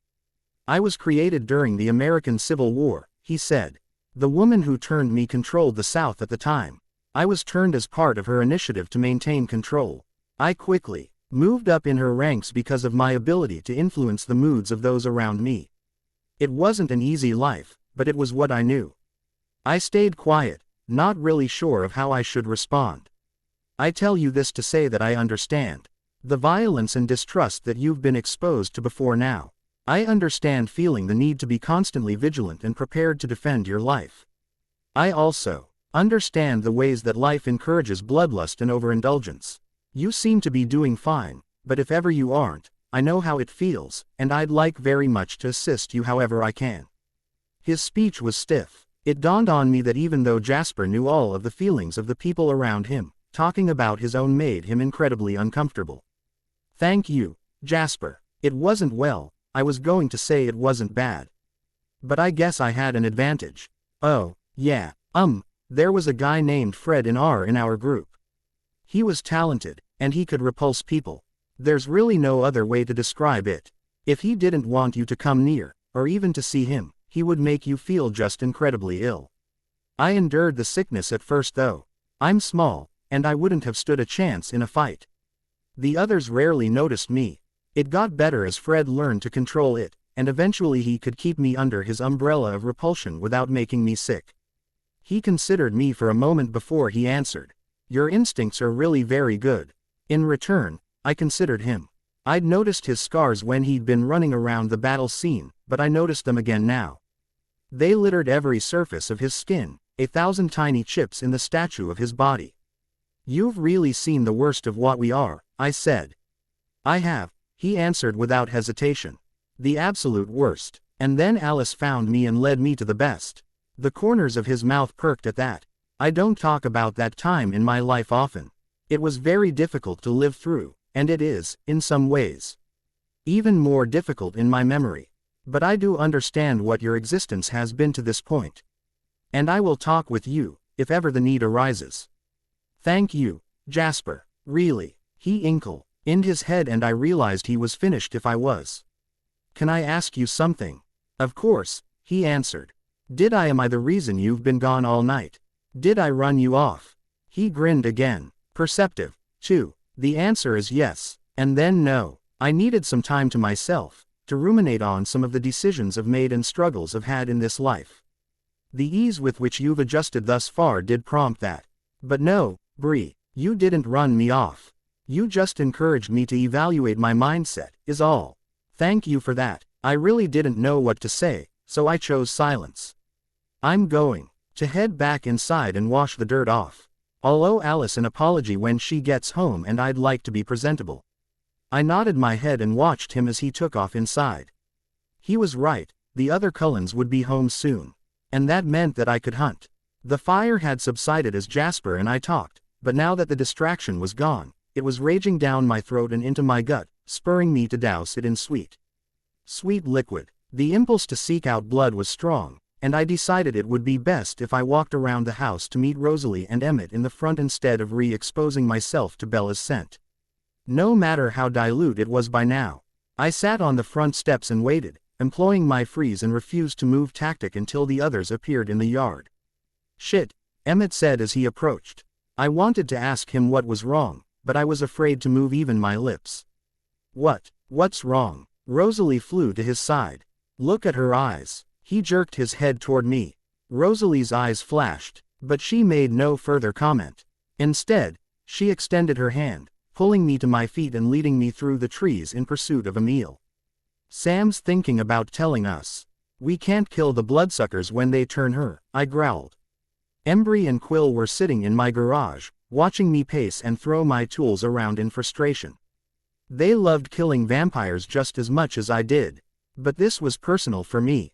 The Cullens were going to take Bella from me. I'd kissed her, convinced her she loved me too, and still, that filthy bloodsucker would take her away from me. And Sam thought he was going to tell me I couldn't kill them once they did. My hand found my wrench and flung it across the garage, causing the entire back wall to shudder. Calm down, Jake, Quill said. Calm down. My voice was low and dangerous. They're going to kill her. How the hell am I supposed to calm down? Bro, we care about Bella too, alright. But, well, she chose this. Have you considered that this is what she wants? No, because it's not what she wants. It's what he wants and she's just convinced herself that it's okay. Embry and Quill looked at each other in a way that Clea RLY conveyed they thought I was beyond convincing. And I don't give a damn what Sam says, I added. When they change her, I'll kill them all. Now I was just talking out of my ass. If Sam ordered me not to kill them, I'd have no choice but to obey. If that happened, I'd have to leave. I'd have no choice. I couldn't stay here, waiting for the day that I came across Bella, skin cold and hard as ice and eyes red as the blood that no longer flowed through her veins. Would I want to kill her too? Would I be able to live with myself if I did? No, I couldn't stay here once they'd changed her. If I could get around Sam's mandate, I'd kill as many Cullens as I could and then take off. Maybe they'd take me out at the same time and I wouldn't even have to go. Come on, Jake. Embry stood up, breaking my wallowing. I'm starving. Emily's probably got a feast ready. You guys go ahead, I answered. I didn't want to run into Sam if I could avoid it. If I could just exercise some control and not phase until after they'd changed her, I might be able to avoid his mandate. Maybe I'd be able to kill them after all. My limbs trembled in anticipation. I took calming breaths and brought myself back down. You sure, man, I know Seth misses you. You know he thinks of you as a big brother, even more than the rest of us. Better that I sever the connection now then.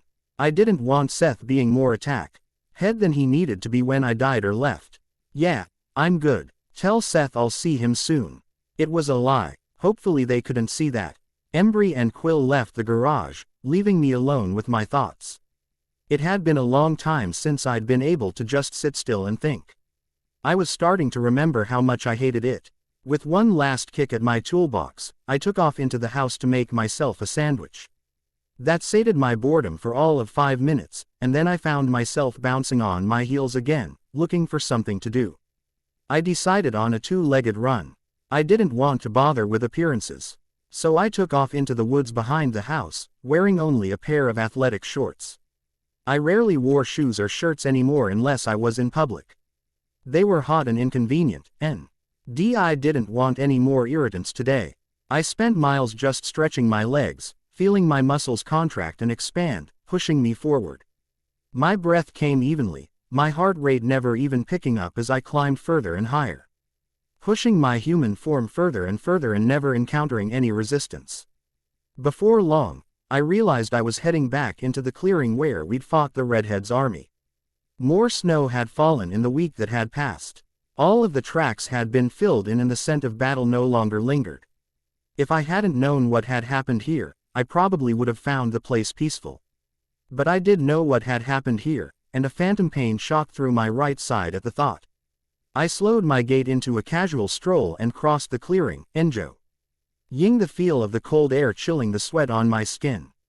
The run had helped my head clear, and the piercing, clear air here was helping even more. About halfway across the clearing, I inhaled deeply, feeling the icy reaches of the air fill my lungs.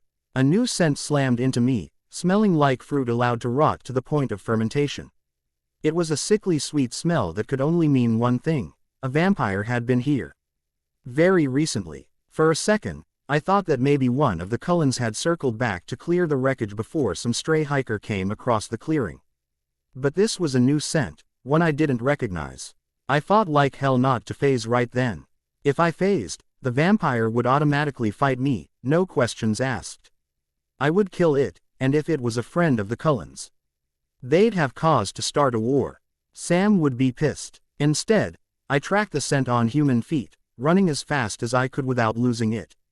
It burned my nose and started to cause a touch of nausea in my stomach. But I kept running. With each step I took, I got more nauseous.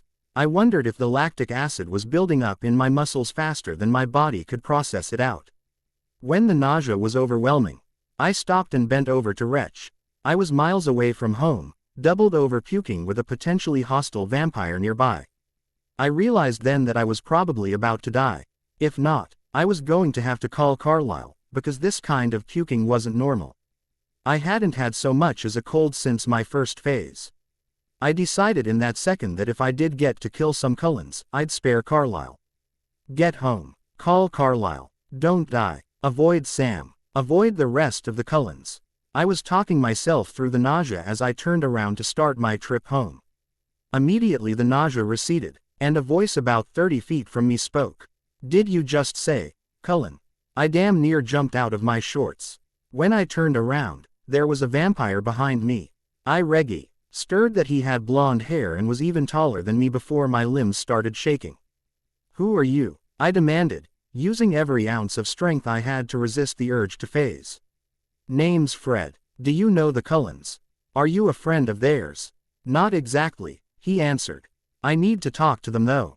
A bright red-eyed bloodsucker with enough compassion to check on a friend. That was a new one for me. What do you mean? He sighed, clearly tired of my questions.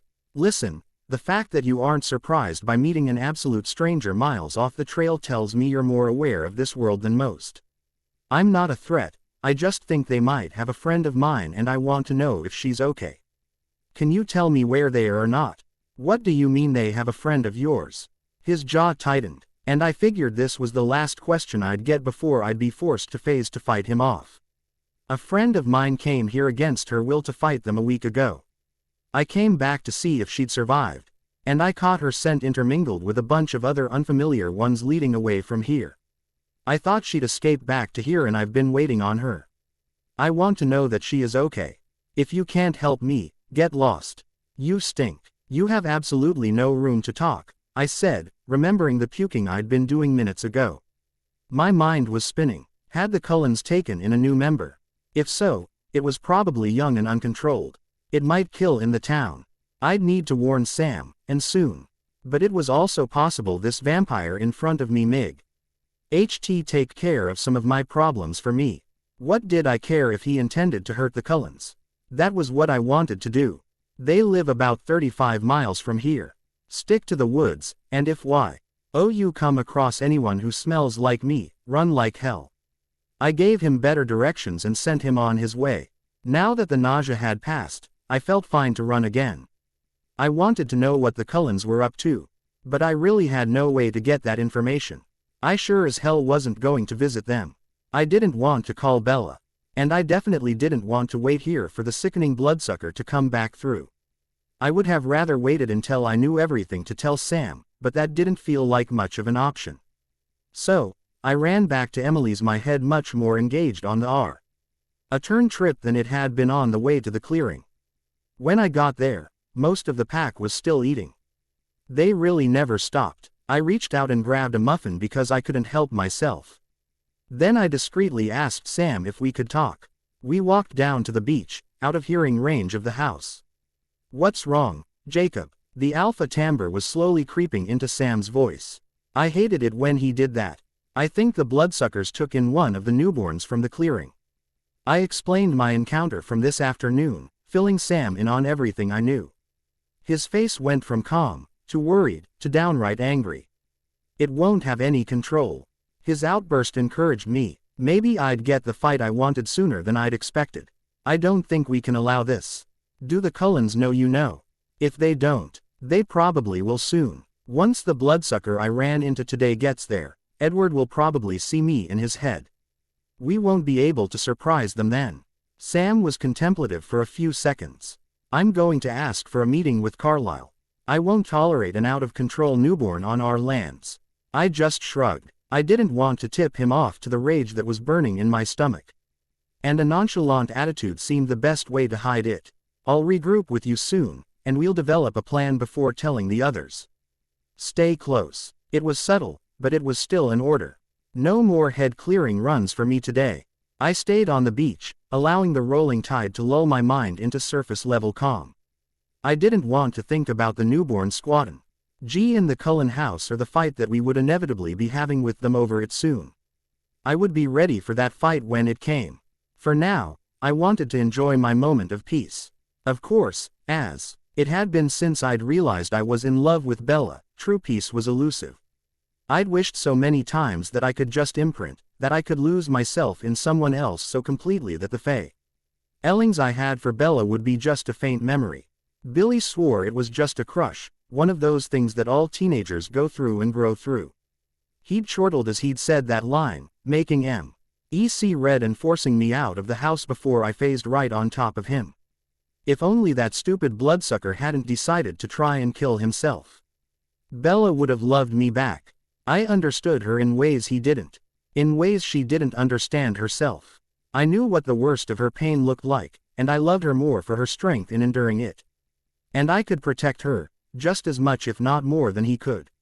I stood up and started pacing the beach, kicking rocks and pieces of debris again as my frustration grew. I just couldn't understand it. I heard footsteps coming my way, and the heavy way the fell told me it was Quill before I turned around. Jake, he called. Sam wants you. There was no point in trying to delay. Sam would have met with Carlisle, and his decision was made. Now all I could do was follow it. I pivoted, putting an indent in the sand, and loped back toward Emily's house. Sam awaited me outside. We aren't fighting, he said in a low voice. Carlisle swears they have the girl under control, that she's adjusting well, and that she is committed to their peaceable lifestyle. After teaming up last week and seeing more of his character, I don't think he'd lie to me. So we'll wait, and we'll watch. But for now, she's off limits. I saw then that he was holding a pink velvet dress. Carlisle says that she won't be going anywhere alone for quite some time, but he gave me this so that we can know her scent in case we come across it. We aren't fighting. I was fuming. But she's a newborn. She'll slaughter the town. I've just told you that Carlisle feels she's under control. And I trust Carlisle. I'm not negotiating this, Jacob. Do you realize how many of your brothers we would lose if we fought? If she was dangerous, I'd be willing to risk it. But if she is contained, then I won't put lives on the line for the sake of your ego. Now sniff the dress, and don't kill anything with this scent. He thrusted the dress under my nose, forcing the god-awful smell into my sinuses and memory. I want to make it clear that is not a request. You will not kill her without an order from me first. He'd used his alpha timbre, almost making my knees buckle. He walked away without another word, retreating inside to tell the rest of the pack. Again, I ran. As soon as I was across the highway and covered by trees, I phased. Hopefully I'd calm down enough to phase back if any of the others joined me. I still so did not need Sam hearing that I was planning to kill them all once they broke the treaty, his orders be damned. I was twice as fast this time, allowing my anger to propel me forward into the dense forest. For a brief moment, I considered just leaving and living on my own as a wolf. Maybe if I put enough distance between myself and Lapush, Sam's ability to compel me would lessen. I could live my life alone, not worried about Bella, or the pack, or a ravenous new vampire in the town I'd grown up in. But I knew almost instantly that was impossible now. Maybe this morning, before I'd known about the newborn. Maybe then Sam could have set me off enough that I'd have gone and not looked back. But now I knew the newborn existed, and I also knew that Bella would eventually be near her. I needed to be here, to be available to Bella in case she got hurt. I was stuck, and I hated it. After about 60 miles of sprinting east, my anger was beginning to fade, which was lucky. Because I suddenly heard Embry in my head. Jake, you all right? I phased back immediately. I wanted to be left the hell alone. Why couldn't they understand that? The trip back was long. I followed my own scent back, staying away from roads and hiking trails. A bunch of people seeing a naked teenager traipsing through the woods would raise questions I didn't feel like answering. I started out just walking, trying to prolong the solitude, but eventually I realized that it would take me half a day to get back at this pace, so I picked it up. It was still well after nightfall when I returned home. I'd had to take a wide perimeter around town to avoid being seen. My bedroom window opened silently, allowing me to climb in and pull on some pants before walking into the main room to face my dad. Sam told me what happened today, he said, peering up at me from his wheelchair. Did he? I could hear the anger still lingering in my voice and tried to soften it. He wasn't the reason I was mad. If you want to talk, I'm here. He rolled away then, knowing I wasn't going to take him up on the offer. I made another sandwich, then eventually 3 more. Replacing the calories I burned each day seemed like an unattainable goal, but still, I tried. I wanted to call Bella. But that would only hurt us both, and really, what was the point? Nothing she told me would make Sam act now that the doctor had convinced him he didn't need to. And she was probably with her bloodsucker anyway. He wouldn't stop her from seeing me anymore, but she'd be anxious to get back to him. I hated feeling second in her eyes, even if that's what I absolutely was. I spent the night wallowing instead. At some point I drifted off to sleep, but it wasn't restful. I'd toss and turn, and then wake up for a while to keep the anger in my chest company before falling back into a restless sleep. The contents of my stomach sloshed as Rosalie, Emmett, and I approached the house. We'd taken down a whole herd of elk, 2 mountain lions, and a bear for Emmett. Rosalie had stopped after the elk, giving me one of those to myself and both of the mountain lions. Emmett and I were debating whether we could each drink an entire whale by ourselves when Rosalie hissed. What's wrong? Emmett asked, immediately on high alert. She didn't answer, allowing him to sniff the air and find for himself the foreign scent. At least, the scent was foreign to them. No, No, no, it's fine. I know him. The scent hit my nose just a few seconds after it his Rosalie's. I was shocked that he wasn't repelling us. But that meant he wanted us to find him. Hey, Fred, I called at just a slightly louder volume than I'd been speaking. It's okay, you're safe here. Almost 100 yards away, a tall, handsome vampire stepped out from behind the trees. Even with the cloud cover, his blonde hair glistened in the shards of light. He stayed about half a football field away from us, probably because Emmett was still tensed for a fight. It really is okay, guys. Fred is a friend, I said, trying to ease the tension. Rosalie was looking back and forth between Emmett and I, probably trying to decide who she should go to. Emmett finally released his crouch, and even though she walked to his side and took his arm, she looked at me. Why don't you introduce us? I walked toward Fred, Rosalie and Emmett cautiously following behind me. You came back, I said. I did, Fred answered. When you didn't come meet me, I took off like I said I would. But I kept wondering what happened to you, so I went back a few days later. I could smell that you'd left with other vampires I didn't know. I wanted to know you were safe, I guess. Yeah, I am. The Cullens could see that I didn't really want to fight. I was only there to find Diego. Pain shot through me when I said his name, so I quickly continued. Anyway, they offered to let me surrender. They've been taking really good care of me. I turned back to Emmett and Rosalie to give them a smile. I'm happy to hear it. Fred extended his hand to Rosalie first, then Emmett. I'm Fred. What's up? Emmett said in response. He was still tense, but he was fully upright now. Fred, Rosalie said, would you like to come back to our home? I'm sure you and Bree have some catching up to do. Your home. We maintain a permanent residence nearby. Please, come. We'll tell you all about it. Fred was still apprehensive. I could tell he was deciding whether or not to bolt and block us from thinking about him for the next hour. It really is okay. I'd tell you if it wasn't, I said. With one short nod in acquiescence, Fred followed us the mile back to the house. Wait outside, Rosalie said when we arrived. Jasper can be well, just let me go ahead. She entered the house. I could hear her telling the others that we'd come across a friend of mine while out hunting and that he'd come back with us. Carlisle came outside almost immediately. Welcome, he said kindly. He extended his hand, and Fred took it politely. I'm Carlisle. It's nice to meet a friend of Bree's. Nice to meet you as well. The rest of the Cullens, again sans Edward, filed out of the house to greet the newcomer. Please, come in, Esme said after all introductions had been made. Bella's scent was almost non-existent in the house by now, and Fred didn't react as if anything in the house was affecting him.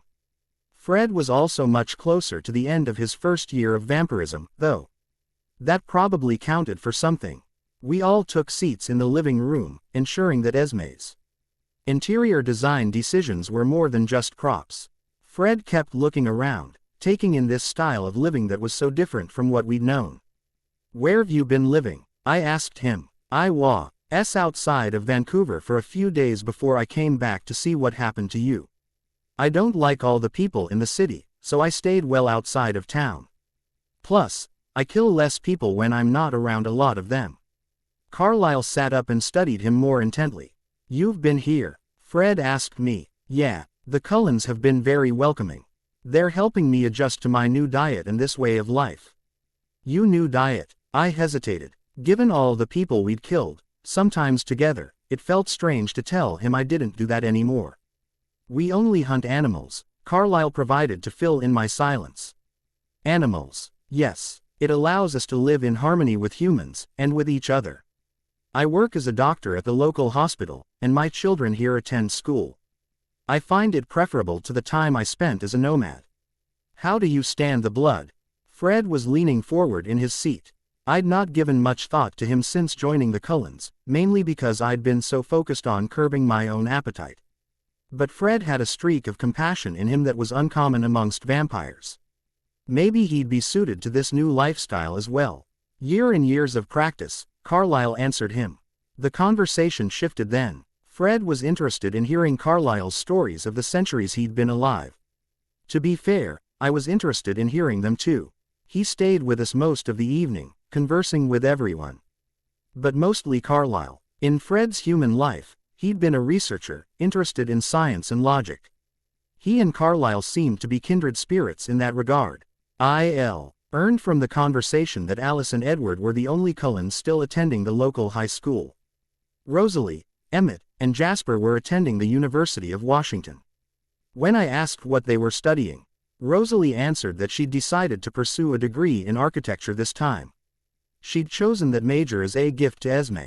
Jasper, it seemed, thoroughly enjoyed philosophy, and was currently working on a PhD. Emmett never committed himself to one major, instead preferring to bounce around in the subjects that interested him. Their talks of college fascinated me. That had never been a possibility for me before. But now, it could be. It was probably be years before I had the self-control, but still. One day, I might be able to get a degree in literature, or fashion, or any of the other interests I discovered between now and then. My thoughts on this were interrupted when I noticed Jasper scooting just a tad closer to me. Before I could ask him what he was doing, he turned to Alice. "Is Edward not coming home tonight?" "He'll come home a little later than usual. Bella is talkative this evening." "Edward is another of the Cullens," I told Fred, making sure he was included in the conversation. "Bella is his human girlfriend." Fred's face split into a massive grin. "You're kidding." "Not at all. No offense to any of you, but you guys are really weird," he said, looking around at each of the Cullens as they laughed with him. I briefly considered what it would be like if Fred stayed. Would the Cullens accept him as easily as they'd accepted me? I had no doubt that they would, if he wanted them to. And it would be nice to have someone here to balance out the numbers so that I wasn't constantly the odd woman out. I looked at Fred, taking in his handsome face and calm, kind demeanor. I wondered if I could grow to care for him as I had Diego. Just as quickly as the thought flitted through my mind, I dismissed it. I wanted nothing but the best for Fred, but he would only ever be a friend to me. Just as Alice had predicted, Edward came home about 40 minutes before daybreak. Finally asleep, then, Alice asked him. "She'll be exhausted tomorrow," he answered. "But we've so rarely had time to just be together with all that's happened." I couldn't bring myself to cut her off. Edward then turned to Fred, clearly waiting on an introduction. Edward, this is my friend Fred. We met well. Yes, I know." He offered an easy grin. "I'm Edward Cullen," he said, inclining his head politely at Fred. "And to answer your question, yes, I am. The one that reads minds like Riley told you." Fred's face didn't change, but for a split second, I felt a brief nausea roll through my stomach. Edward's brow furrowed, then relaxed as he smiled. "That is quite a talent," he commented. The rest of the Cullens looked thoroughly confused. Fred sighed before addressing their expressions. "I can repulse people by thinking about it. That's why you were all momentarily nauseous just now. My apologies. The roots Riley sowed run deep, and I've not yet had time to fully dig them up." The apology was eloquent, and I found myself wondering why Fred didn't speak more. He was clearly very good at it. Edward was very intrigued by the talent. Apparently, something akin to a fog fell over Fred's mind whenever he used it, not quite pushing Edward out completely, but making him work really hard to hear anything. The rest of us endured bouts of revulsion as they practiced, seeing if Fred could fully repel Edward. The sun eventually rose, signaling the start of another day of pretense for the Cullens. Fred and Edward both stood up to leave. Fred had not yet managed to keep Edward completely out, but both boys seemed to think it would be possible with practice and promised to try again the next time they crossed paths. Edward again ran up to his room to change clothes and then hurried back to Bella. Fred, on the other hand, was looking incredibly awkward about how to go about saying his goodbyes. "You're welcome to stay," Esme said. "You're very kind," Fred answered. "But I really think I should return to my nomadic ways. You've all given me a lot to think about though. I'd very much like to visit again, if you'll have me." "Of course," Esme said. "Anytime. Just make the decision and Alice will see you coming."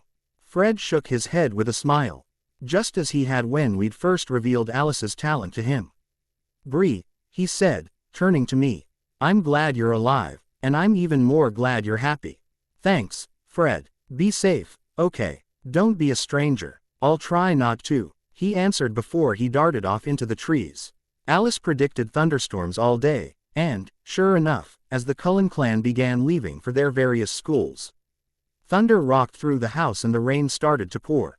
I spent most of my day catching up on some reading. Carlisle was at work, and Esme was ordering the materials for the addition to the garage.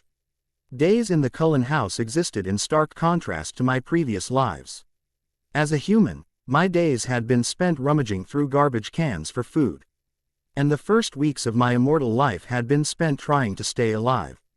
Now, there was no threat, either of starvation or of another newborn's temper tantrum, and I could breathe peacefully.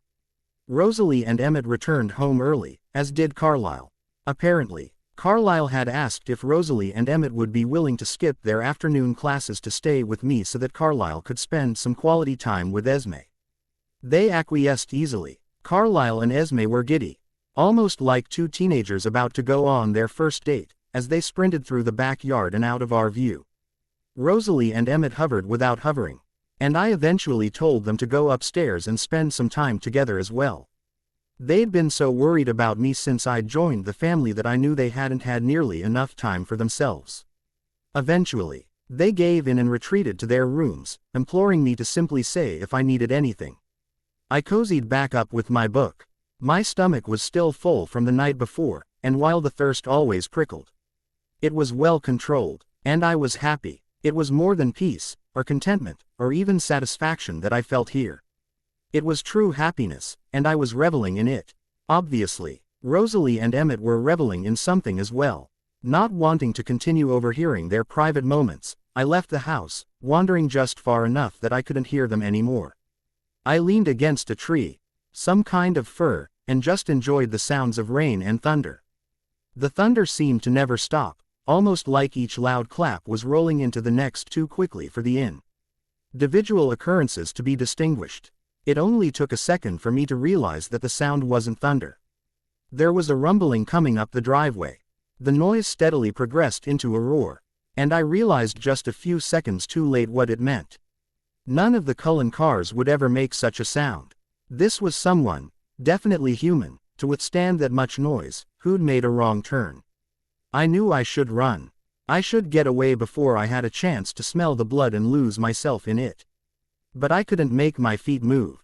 They'd already been taken over by the thirst that was rising in my throat, scorching me with insatiable flames. The vehicle, clearly a truck, started to take shape through the rain. I sank into the trees, hoping against all hope that if the human didn't see me, I could stand my ground. It would only be if they saw me, if I scared them, if the sight of me made the blood pound heavier in the chambers of their heart. The truck got closer, taking on a definitive color. It was red, red like the blood I so desperately needed, so longingly ached for. I fought for control. I tried to solidify myself like I had before. Start at the fingers, immobilize the fingers. I couldn't do it. I couldn't stop myself from shifting into the crouch, the hunter's stance, the killer's pose. Where were Rosalie and Emmett? They had to hear this monstrosity of a vehicle by now. They would come. They would stop me. They would save this poor human. The truck was within 10 yards of me now, and despite the roar that assaulted my ears, I could hear another sound. It was faint, oh so faint. But the truck was old, not welded together as tightly as a new one would have been. Through the smallest of gaps, I heard it. The thump of a heartbeat, like the glug of wine to a drunk, calling me forward to drink until I no longer knew anything but the blood. I gave one last effort at trying to carry myself away, but it was futile. Without my conscious consent, my body had committed. To an observer, it would have seemed like I was flying when I pounced. I landed on the door only a second later, ripping it from its hinges with a growl. The smell of blood sweeter than most hit me. Sugar and summer gardens, all wrapped up in the most delicate of packages. I knew this scent. This scent had tormented me in the field where I'd almost died. It had teased me in my first nights with the Cullens. I'd thought I'd won, but I held no power over this scent. It owned me, body, mind, and non-existent soul. As Bella screamed, I sunk my teeth into her throat, feeling the warm nectar oozed through my veins like water out of a dam. A boulder flew into my left side, ripping me away from the sweet, sweet blood. A snarl ripped through me as soon as my lips lost contact with her throat. I swung at the boulder, But it avoided my fist. I realized it wasn't a boulder at all, it was Emmett. I kept swinging and he kept dodging me as he ran me further away from the house and from Bella. When we were far enough out to no longer smell the blood, he stopped and put me down, still holding my wrists in his iron grip. Without the scent of Bella's blood assaulting my nose and throat, I could see no reason to continue fighting him. Her screams echoed off of the trees around us, and I realized what I'd done. I'd bit a human. If it had been just any human, the Cullens would have forgiven me. They were just that understanding and compassionate. But Bella wasn't just any human. I was going to have to run, never to return to these gentle vampires with the calm golden eyes. Would Fred let me run with him? I really hoped so, because nothing scared me more than being alone. Emmett's hands lingered on my own, but his grip loosened as my own will dissolved into nothing more than the desire to curl into a ball and sob. I wanted to throw my head back and scream along with Bella, to join her in the pain and anguish she was feeling. "It's going to be all right," Emmett said, though he was still Enston ready for a fight at any moment. "You didn't kill her. It'll be all right." His words were directed at me, but it sounded like he was trying to reassure himself. I just stayed still. There was nothing I could say or do now but beg them to let me leave with my life. These people had gathered to fight an army in protection of that girl, and in a matter of seconds, I'd sunk my teeth into her as if she were nothing. I was sad, terrified, and most of all, ashamed.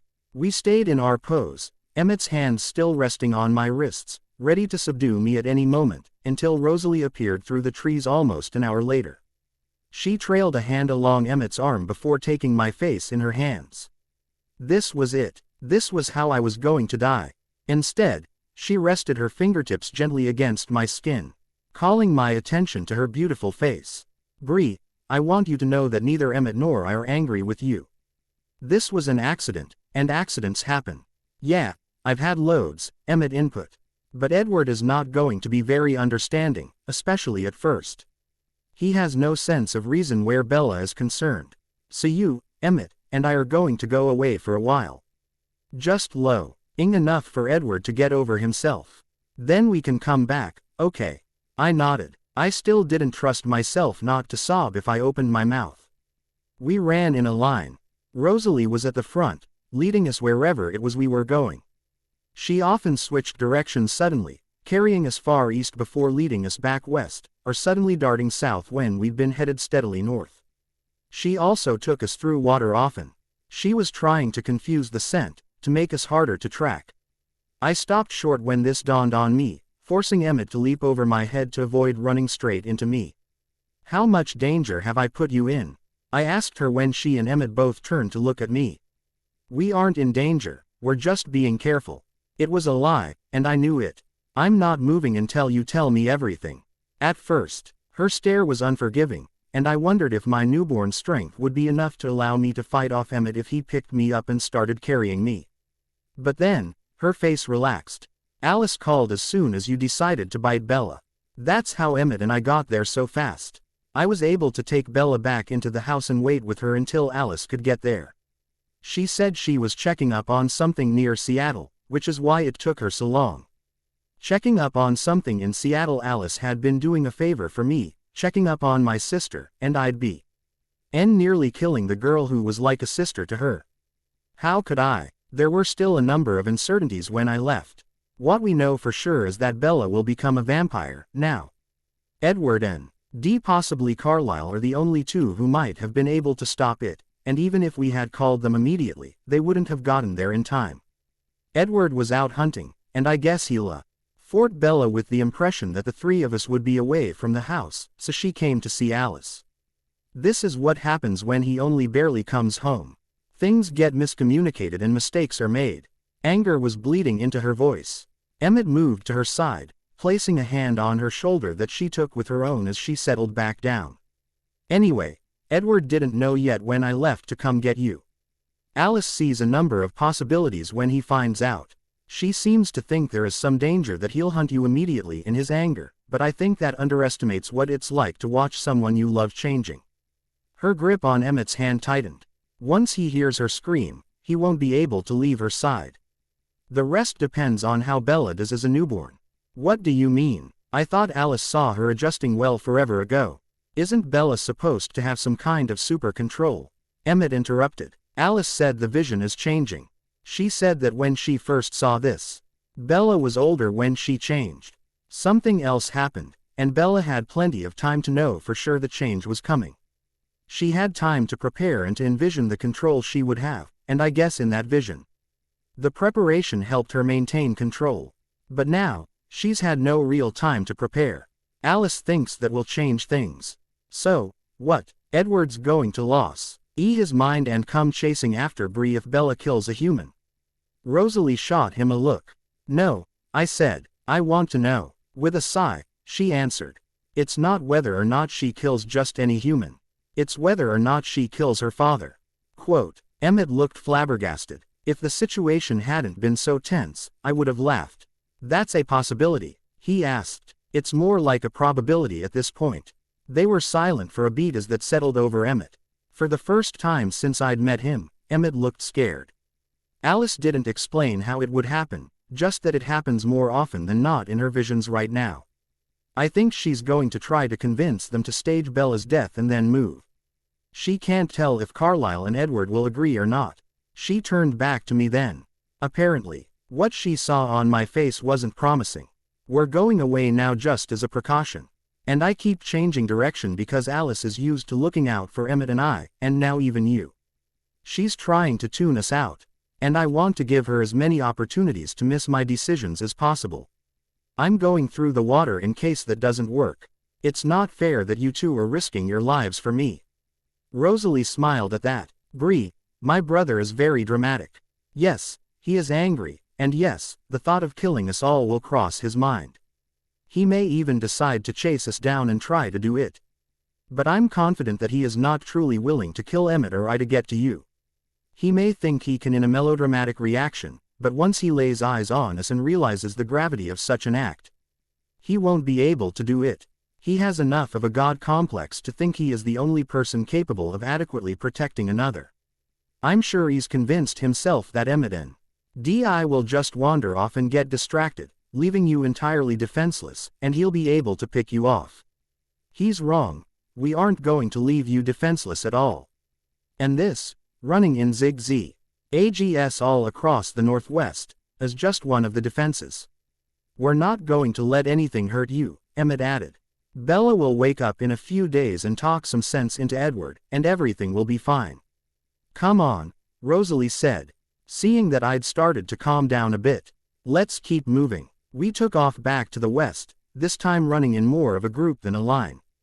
After about half an hour, I realized we were right outside of Mount Rainier. We stopped for a while about a mile from the base of the mountain. The storm was still raging, thankfully, which kept the humans, and any of their sense, away. I couldn't help but be aware of how close we were to Bellevue.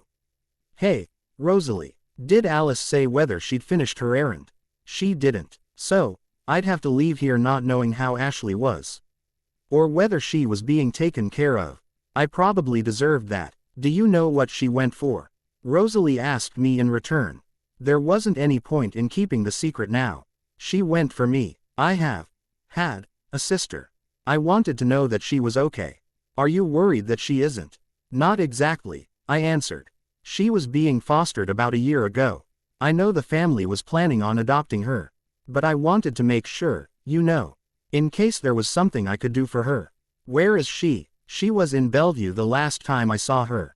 Rosalie and Emmett exchanged a long look which ended in Emmett sighing and nodding his head.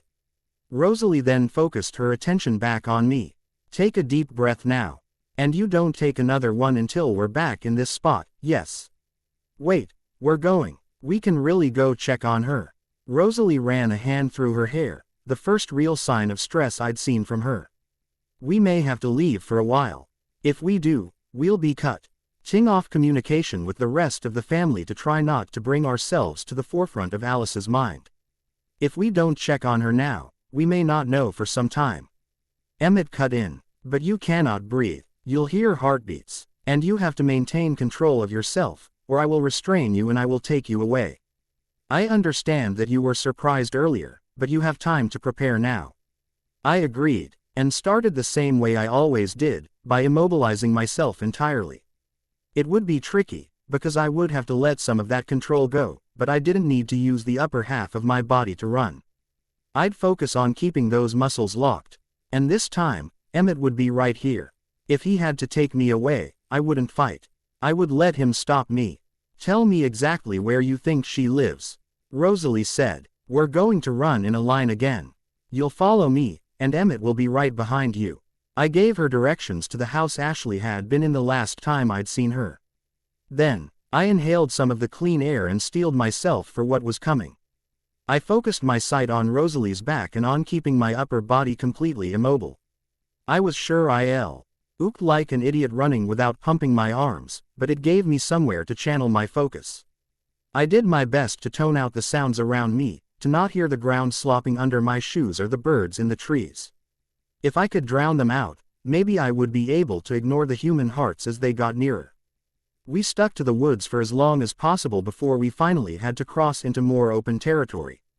Rosalie stopped running then, though it didn't seem like anyone was out at this time of night. I couldn't drown out the sound of my feet slapping the sidewalk, which scared me, but I still didn't let even a slight whiff of air into my nostrils. I wouldn't mess up this time. I began to hear and see signs of human habitation as we got closer to town. Emmett moved until he was right beside me, no longer trailing behind. Breaking my rule about upper body immobility, I offered my arm out to him, letting him escort me. He grinned and took it, getting the message. He was to hold on to me and not let me go. No matter what. Once his giant hand was wrapped securely around my arm, I froze my muscles again. Good, Bree, he murmured. We kept our pace, moving ever closer to the small yellow house. I could hear human movements all around me now, feet shuffling across carpet, televisions playing mindless shows, low conversations. And, underscoring all the other noises were the low, even thuds of human hearts. Just as before with Bella's, they called to me, signaling me like beacons to come closer, nearer, just one taste. I stopped walking, refusing to allow my legs to get ahead of my will. Bree, are you all right? Rosalie had turned as soon as my feet stopped hitting the pavement. I didn't move, didn't answer. I just stayed very, very still.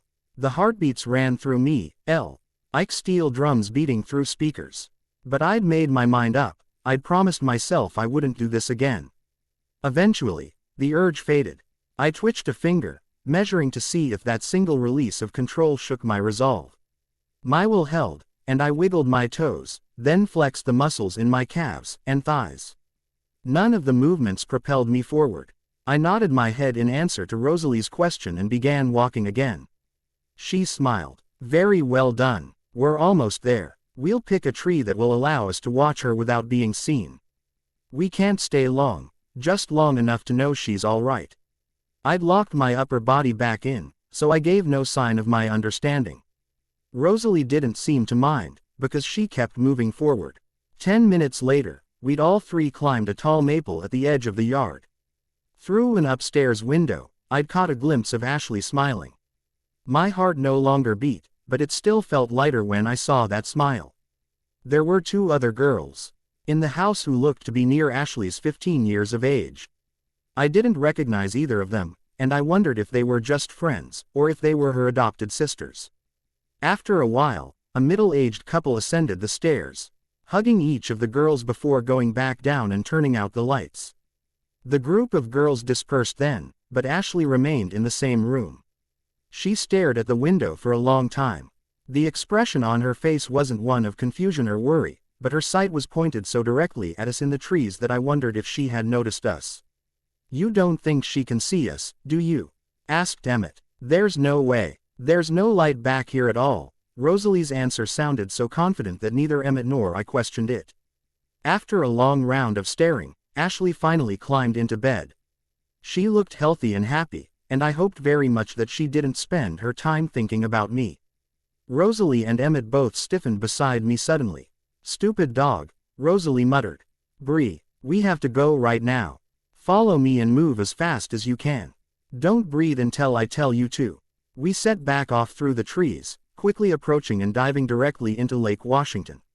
Rosalie didn't slow at all, eventually swimming through Lake Union and into the Puget Sound. It felt like a long time before we finally surfaced at Point Wilson. "You can breathe," Rosalie said as we climbed out of the water. "What happened back there?" I asked. "It seems that Jacob has learned of Bella's impending transformation." "Who is Jacob?" She looked at me for a moment. "Did you see the wolves in the field the day we met, or were they gone before you got there?" "Wolves? I guess you arrived late. There is a pack of werewolves who live in La Push. We have a cordial relationship with them. At Carlyle's urging, but they are still fundamentally opposed to our kind. Jacob is not only a werewolf, but he's also Bella's best friend. And he's the only person more adamantly against her becoming one of us than Edward is. And he's here, not here, but it does seem that he tracked us to Bellevue, which is concerning. Hopefully our time in the water will throw him off. But he's coming after me. The dogs are hot-tempered," she waved her hand, brushing aside my worry. "He'll settle down and realize how likely he is to die if he takes on 3 vampires alone." And he was very much alone. A strange expression crossed Rosalie's face. "Bella won't forgive that, Rose," Emmett said. "She'll be on our side if things don't change." It sounded like he was bargaining with her, trying to talk her out of some idea. I didn't ask, because I had a very strong feeling they wouldn't tell me even I did. Finally, Rosalie relented. "Yes, you're right, it would complicate things." Emmett breathed a sigh of relief. Their conversation shifted to a strategic one. Emmett seemed to want to go north, to Denali. Apparently, the Cullens had friends there. Rosalie didn't like that idea. If we truly needed to run, she reasoned, we'd need to go somewhere more unexpected. She also wanted to go somewhere more populous. Our little venture into Bellevue had convinced her that, with help, I would be able to tolerate moving through crowds of humans for limited amounts of time. She wanted to hide among as many mental voices as possible if Edward came for us. I thought about Ashley while they discussed. She'd looked really happy when she'd been with what I presumed were her sisters.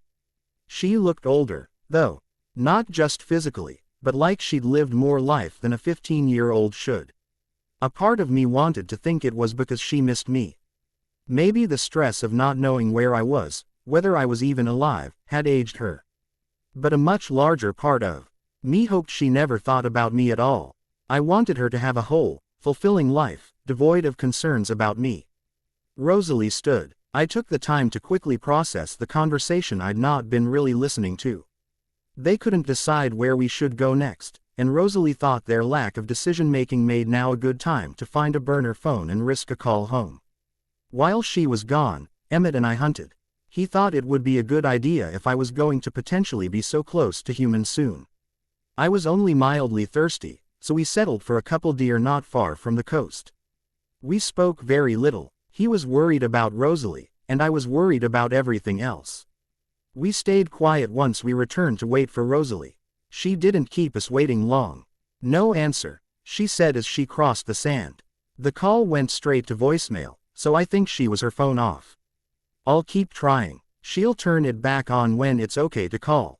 I spent a few minutes staring at the number written on a piece of paper. So maybe she'll see that. After that, all there was to do was wait.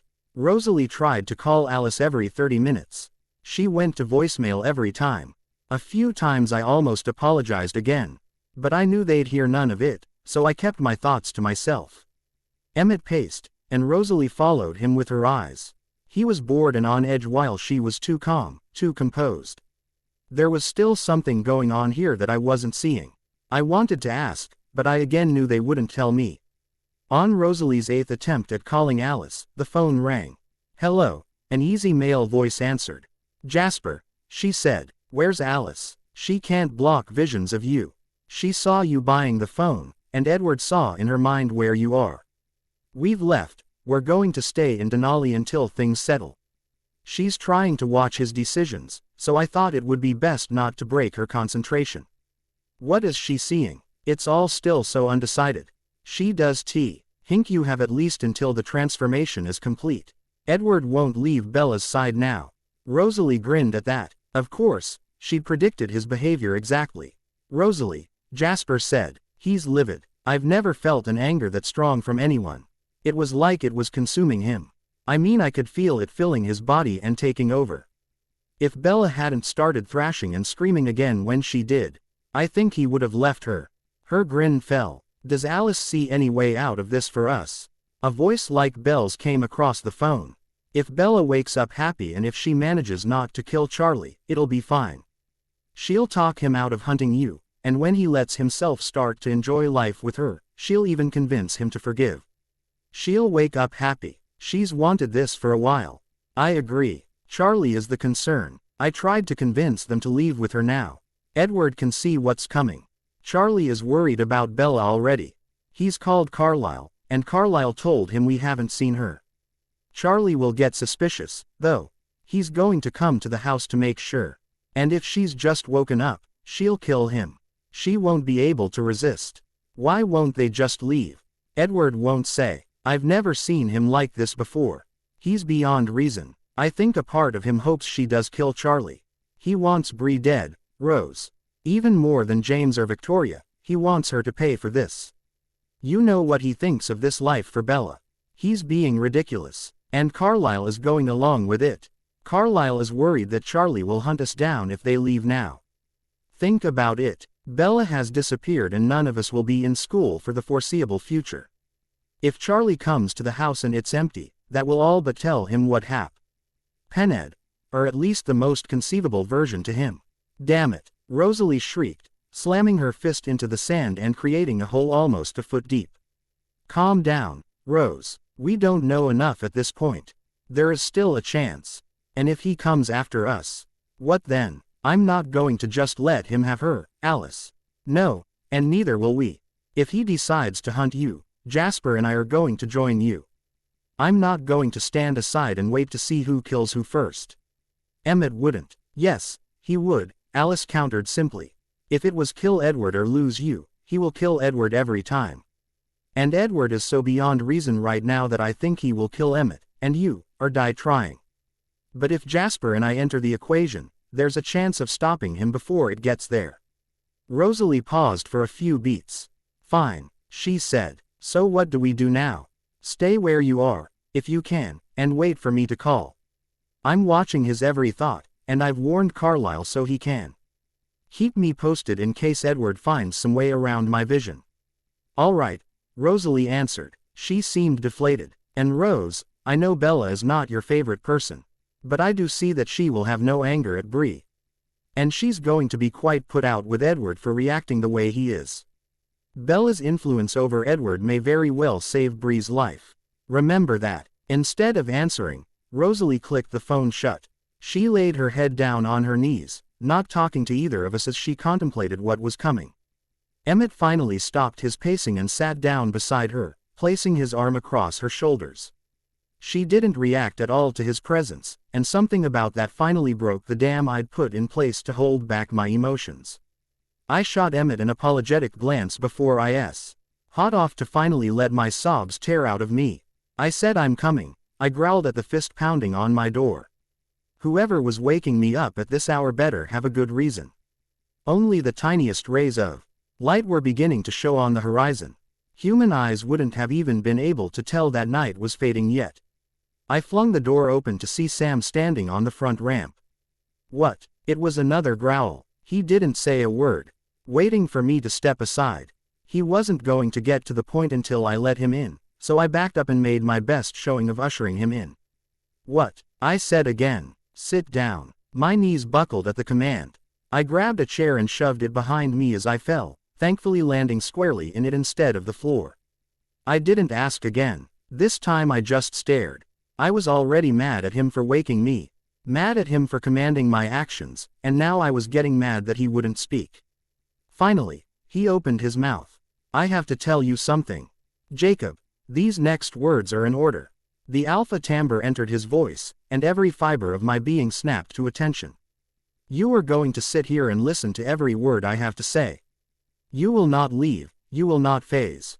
You will not act at all. You will stay right here until I allow otherwise. Do you understand? My eyes were slits. This was bad. This was very bad. There was only one reason Sam would act like this. But no, it wasn't possible. She'd said after graduation. Still, I nodded. I had no choice. Sam at least had the good grace to look pained as he spoke. Bella is in transition. She's been bitten. Heat licked up my spine, making every muscle in my body tremble with the urge to phase. The chair legs wobbled beneath the weight of my shaking body, carving small divots in the floor. I would kill them, every last one of them. The doctor too, his help be damned. They would all pay for this. The heat spread further, turning my vision red. I wanted to phase. I needed to phase. To rip and tear and fight. I was nothing anymore. Nothing but a ball of anger, of fury, of rage, of hate. Tremors tore through me, extending my ligaments and tendons, stretching them into the wolves. I'd never been so consumed before with the fire, the need to be something stronger. But Sam said I couldn't. The alpha said I couldn't. The shaking got worse. My muscles worked against me, contracting and launching my body out of the chair and onto the ground. Faintly I heard my name. Someone was shouting it from the end of a tunnel. I needed to phase. I was going to die, to literally rip myself apart from the inside out, if I didn't phase. But he said I couldn't, and betas obey their alphas. Black spots entered my vision now, displacing the haze of red, of anger, of loathing and disgust and hatred. I needed to destroy them. Like they destroyed her. They deserved this. My back was popping, turning into something somewhere between the man and the wolf, with not enough humanity left to tie me to one and not enough strength gained to tie me to the other. The black dominated the red now. My ears were ringing and my body scorching and my muscles tearing and screams ripping through my throat. I was going to die in this limbo of rage. The black swam in, swallowing the red, and finally the shake stopped as I lost myself in a sea of emptiness. I woke up in my bed.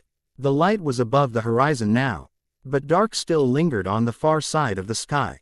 Try to stay calm, Jake. Your body can't take that again. Sam was standing over me, Billy at his side, both looking at me with fatherly concern. You have to let me do it, Sam. They took her. They took her and they killed her and they deserve to die. I was shaking again, but this time, it wasn't animalistic rage that ripped through me, it was a sob. It was swallowed by a second, a third, fourth and fifth, until I was crying in earnest, letting grief and sadness and pain flow through me. Billy wheeled closer, embracing me as well as he was able as I let Bella's death hit me. She was gone, my best friend and the only girl I'd ever loved. Just gone. I cried for a long time, weeping like a child in his father's arms until I couldn't anymore. When that moment arrived, I mumbled a thank you to Billy, then I rolled over, suddenly exhausted and despondent. I wanted to be on my own, to sulk and retreat so far inside myself that I'd never feel again. Billy patted me on the back and sighed before he wheeled himself out of the room. Sam stayed. Jacob. I stayed silent and motionless. Maybe he'd take the hint. Jacob, I know you don't want to hear this. But you need to know. So please listen to me. I don't want to put you through this twice. If he was expecting a response, he was going to be disappointed. He started again. It was the newborn. Apparently there was a miscommunication and Bella thought the house would be clear and safe, but she was wrong. The newborn attacked, but the big male caught her quickly. It was too late though. The newborn had already bitten. Edward and Carlisle weren't there. They couldn't stop it. The big male and his mate have taken the newborn away. I guess Edward is very angry, and they're afraid he'll kill her if she stays. I don't know where they are. He recited the story robotically. No inflection, no feeling. He was angry and didn't want me to know it. I do know this though. The Alpha's timbre returned. No member of this pack, including you, will attack the Cullens. You will not hunt the Cullens. You will not fight the Cullens. You will not kill the Cullens. Bella made her choice. This is only the consequences of it coming sooner than we thought. We will not go to war over her informed choice. My only reaction was to retreat further. But still I felt the weight of his words settle over me. I knew I was bound by them the moment they crossed his lips. I am so sorry, Jacob, he said before he finally exited the room and left me in peace. I wanted to spend the rest of my life in bed, not feeling or thinking or even living. Billy was having none of it. He kept coming into my room to ask how I was doing, or if I was hungry, or if there was anything he could do to help. It was maddening, and I only lasted until nightfall before I got out of bed and walked out to the kitchen. A grilled cheese was sitting on the kitchen table, and I took it with a grunt of thanks. M said you can phase again if you need to. I nodded. I most definitely would need to. Will you be gone long? I scarfed down the sandwich before I answered. Just need some time to clear my head, Dad. All right. Just come home soon. I didn't stick around for more conversation. Billy wheeled himself further into the house, thankfully allowing me to take off my clothes and tie them to my ankle before I stepped outside to phase. The transition was quick and smooth, just as I'd gotten used to it being. I allowed my legs to stretch out beneath me, feeling the raw strength in my hamstrings, my glutes, my back and each my front legs. Sam said I couldn't kill the Cullens. I wasn't going to challenge that. I'd learned today that his commands would win over my will, conscious or subconscious. But he'd left me a loophole. The newborn wasn't a Cullen. I could hunt the newborn. And if the big one and Blondie got in the way of that, Sam wouldn't tell me I was wrong to defend myself. I let out a low rumbling growl as I ran to the Cullen house. I needed to catch her scent, and I needed to be quick about it just in case Sam phased and tried to stop me. So far, there were no other voices with me. I prayed Sam had told them not to phase to give me some peace and pushed myself to run harder and faster. I was close. Their cloying smell blew in the wind, but I couldn't make out individual scents yet. It didn't take long before I found them, though. Blondie and the big male were familiar. A third scent joined them, though, and it was new. So this was her, the newborn who'd killed Bella. She smelled rotten, just like the rest of them. Her particular brand of rot reminded me of peaches sitting too long in the sun and wine aged longer than it was intended to be. It was not an attractive smell, but it was one I could follow. I didn't hesitate. The scent led east first, crossing the line into Idaho before I lost it in the Coeur d'Alene Lake. I had to circle the lake twice before I found the scent again on the northern bank. It repeated this pattern, leading me north before I had to trace it out of the water and follow it back west, then south, then east again before backtracking to the west. They were trying to confuse the scent. I remembered then what Sam had said about Edward being angry. I wouldn't have thought it possible only a few days ago, but after the night in the tent, I knew it was. He was a demon, but he was a demon who loved Bella completely, and he didn't want this for her. For himself maybe, but not for her. I was surprised, though, that these three felt so 10 by Edward that they would work so hard to hide from him. I was also surprised by how piss poor of a job they were doing. Their scents were easy to track, and my speed allowed me to find it quickly when I lost it. I'd been running back west for a while now with no changes in direction. Near Mount Rainier, the trail quickly started to take northern turn. They were headed straight for Seattle, and I couldn't imagine why they'd take a newborn into the city if the goal was to remain inconspicuous. The trail was fresh too. It felt like it singed my nose each time I inhaled. I pushed myself faster, trying to gain as much on them as I could. I wanted that newborn. Finally, I had to phase. The trail was literally on the city sidewalks in Bellevue. It was also painfully recent. In this state with constant rain, scents faded quickly. This one was brand new. I was silently thankful I'd been wearing athletic shorts this morning. The shorts paired with my hoodie wouldn't attract too much attention. I just hoped no one looked down at my bare feet. The scent was no longer a trail, it was a cloud that surrounded me. They were still here. I looked around me as fast as I could. To my right were nothing but trees. To my left a nice yellow house. The sidewalk stretched on in front of me, but they were here, I knew they were. I opened my nostrils wider, trying to identify where the scent was strongest. This was so much easier as a wolf, and I had to try hard to keep myself from phasing in the backyard of the yellow house. I couldn't catch the scent, but I finally caught my break, a rustle in the trees. Too large to be a squirrel or a bird and too high to be an animal on the ground brushing up against the trunk. I climbed the tree in question in less than a minute, but the bloodsuckers were gone. I tried to get higher, to get a feel for what direction they were moving in, but by the time I broke through the treetops, there was no longer any movement. I couldn't see them, or hear them, and from this high up, I could barely even smell them. I climbed back down, hoping to pick the scent back up on the ground, but I stopped about halfway down the tree. What had they been doing up here? Had they been about to let the newborn attack the people in this house? Heat flared up my spine, forcing me to take deep breaths to maintain control. When I opened my eyes, a beautiful girl was peering back at me from the window. Her eyes weren't focused on me directly. I was deep enough in the trees that she couldn't see me. But I could see her, and nothing but. Suddenly, my world's focus shifted. All the strands that made me who I was lifted from the earth and tied themselves to her. Her dark, round eyes bound me. Her soft face centered me. The sad smile toying around the edges of her lips captured me and wouldn't let me go. I sat down on the branch, never taking my eyes off of her, and thought of nothing more than how I could meet this girl. Because I knew I couldn't live without her.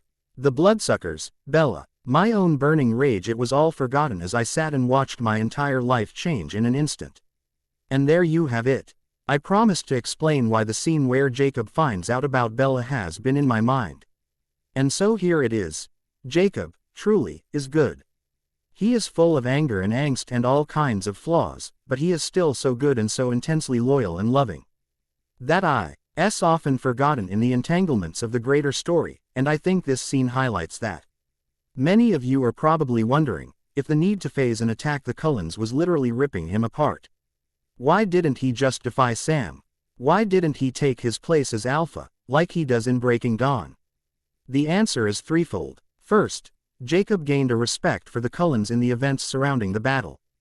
Jacob watched a clan of his enemies set aside their own distaste in order to protect the girl that Jacob loves more on that momentarily. He began to see hints of selflessness and family and humanity in them. He may not yet be willing to admit it, but I'll always believe that those seeds were sown in the battle clearing. He also saw a bit of Edward, and again a bit of the man that lives within the monster. Say what you want about Jacob, but he softened and matured ever so slightly in that tent. And finally on this point, Carlyle healed him. His enemy picked him up and put him back together. I'll let that point speak for itself, as I think it did for Jacob. The second reason Jake didn't take his place as Alpha in this scene is because he loves Bella. Jacob is reckless and impulsive, and he often hurts Bella in his blind reactiveness. But here, he cannot deny that to kill any of the Cullens, yes, even our Queen Rosalie, would hurt Bella. And Jacob does not ever do that intentionally. Not even now. I debated for a long time before I phased and ran home to grab a change of clothes. I didn't want to leave the girl now that I'd found her. I never wanted to leave her again. But I couldn't introduce myself in a pair of cargo shorts and without any shoes. So, I phased and ran home, quickly grabbing the only pair of jeans I had without holes in them and a gray button down shirt Bella once told me looked good on me. The best shoes I had were my boots, so I quickly scrubbed them clean before tying the laces together and throwing them around the back of my neck. They would annoy me, but I'd need them later. My plan was a loose one. I'd just have to track the girl until I had a good opportunity to introduce myself. I felt like a stalker, but there was no way around it. I needed to meet her or I would go crazy. Plus, I promised myself, the stalkerish behavior wouldn't last long. Just until I could arrange a casual introduction, just until I could convince her to see me again. I tied the clothes around my ankle and threw the boots around the back of my neck before I phased again and ran back to Bellevue. The trip didn't take long. I was casually strolling. On two legs, the streets near the yellow house by dawn. I made it a point to avoid the street she lived on. Even I was a creep, I didn't want to be seen as one. Instead, I strolled back streets and side streets, listening closely for signs of waking in the yellow house. I was anxious to hear movement and also terrified that movement would start. I knew now what had happened when I saw her. I'd imprinted. I no longer belonged to myself or to anyone else. I belonged to the beautiful girl with the big eyes and round face, and I didn't mind at all.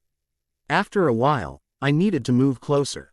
As people woke up, I couldn't tell which sounds came from the yellow house and which ones came from the neighbors. As much as I didn't want to stalk, I had no choice. I slid back into the trees I'd been in the night before and waited. I closed my eyes, making sure not to watch anything, but I listened and I smelled. I let senses other than sight take over. And when the girl finally left the house for the day, I moved. I ran, still under the cover of the trees, to the far corner of the street, 7 houses down from the yellow one. As soon as I was back in view, I went back to a casual, strolling pace. I could see the girl walking toward me with a black backpack slung over her shoulder. As she walked, she looked up at the sky. It was a good thing there was nothing on the sidewalk in front of her, because she wasn't paying any attention to it at all. I was only 3 houses away from her now. If she'd seen me at all, she hadn't acknowledged it. Instead, she kept moving her feet along the ground, eyes trained on the clouds. I was tempted to look up with her, but I wanted to place myself so that she'd have to bump into me and I might miss the opportunity if I were distracted. Only 2 houses now. My heart pounded in my chest. If she'd not been simply, beautifully human, she would have heard it. I wished I'd paid more attention to Sam's descriptions of imprinting. Could she feel me the way I felt her? Did she have a sense, even a small amount of knowledge, that her fate, her future, was about to run her over? 1 house. Only 1 house separated us. Praying for a few seconds of good acting, I turned my head and looked at a car across the street. Normally, I'd know everything about that car, the make, model, engine size. But today, I barely even noticed that it was red.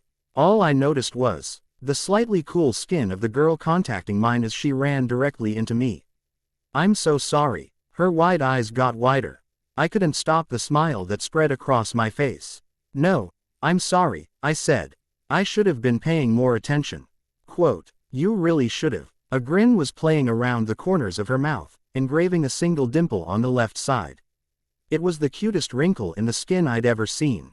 I'm Jacob." I stuck my hand out. "Ashley." She slipped her fingers into my palm as she shook my hand. "I've never seen you around here before." Her face was innocent, but her suspicion bled into her voice. Shit, I hadn't thought this far ahead. I needed a cover story and I had nothing. God, I was such a creep. "Yeah, my uncle lives a few blocks over. I'm staying with him while I visit the university." It was such a lie. It would unravel with even slight questioning. "Oh, what are you planning to study?" Her left brow lifted slightly. I couldn't tell if it was just a natural reaction or if it was a tell of her suspicion. "I'm not sure yet. I'm really interested in mechanics." "I see," Ashley answered. That smile was dancing around her mouth again, but it refused to show itself. She was going to call me out for the liar I was soon. It was time to walk away and hope I could come up with some way to run into her again later. "Well, anyway. Sorry for running you over. It was nice to meet you, Ashley." What an understatement. "Nice to meet you as well, Jacob." She walked past me, readjusting her backpack on her shoulder as she went. I stayed still and listened to her footfalls as she moved further and further away from me. This was bad. I was going to have to double up my efforts and try again.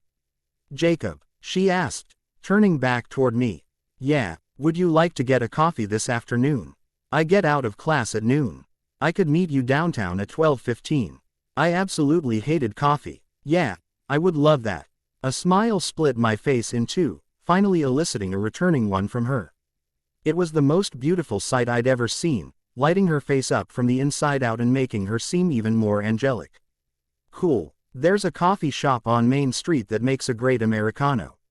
I'll meet you there." She gave an easy wave as she turned and continued walking. I couldn't wipe the grin off my face as I watched her go. I called a cab and spent the rest of the morning wandering around the university campus. Eventually, I would have to explain to Ashley what I was and what had really happened this morning, but for now, I wanted to keep up the story that I was just visiting campus. No need to freak her out on day one. That felt more like a third date kind of conversation. I started to feel nervous as noon drew nearer. By 11:30 I couldn't take the aimless wandering anymore and I started to make my way downtown to try to find the coffee shop. It wasn't hard to find, and I ended up being almost 20 minutes early for my date. Luckily, Ashley was early too. "Hey there," she said as she shed her backpack and settled in across the table from me. "Hey yourself. How was class?" She shrugged. "Not my favorite, but tolerable." "Come on, I need some caffeine." I followed her up to the counter. She ordered an Americano, and, not knowing anything better to order, I got the same thing. I also ordered a couple bagels and muffins for us to share. Ashley was incredibly easy to talk to. I learned that she was majoring in photography, and those were naturally her favorite classes to take. She hated math, tolerated literature and history, somewhat enjoyed learning new languages, and despised science classes with labs. She preferred the outdoors to the indoors, and one of her favorite pastimes was hiking new trails she'd never been on before. I led to myself as I imagined spending a day with her, moving through the woods and watching her discover a new sight. "What about you?" she asked. "What hobbies do you have?" "I like to hike too. And I also like anything with a motor. I enjoy fixing up cars or riding motorcycles." "I can see that." A soft grin spread across her face as she flicked her eyes up at me, and I was struck again by just how beautiful she was. "What about your family?" "I live with my dad. My mom died when I was a kid. I have 2 older sisters too, but they don't live at home anymore." I considered telling her about all of my brothers, because that's what they were for all intents and purposes, but that still seemed a little bit too much for now. "I'm sorry about your mom," she said. I could tell she genuinely meant it. "It's all right. It was a long time ago. What about you? What's your family like?" Her eyes suddenly went a sadder. "They're really good people. I have 3 sisters and my parents are really awesome." It was such a strange way to talk about family. I stayed quiet and waited for her to go further. "I don't remember my dad at all. My mom got sick and died when I was really young. My older sister, Bree, took care of me as long as she could, but she was just a kid herself. There was only so much she could do. Eventually, I was taken away. I was a lucky one though. The Robinsons began fostering me really early and eventually adopted me.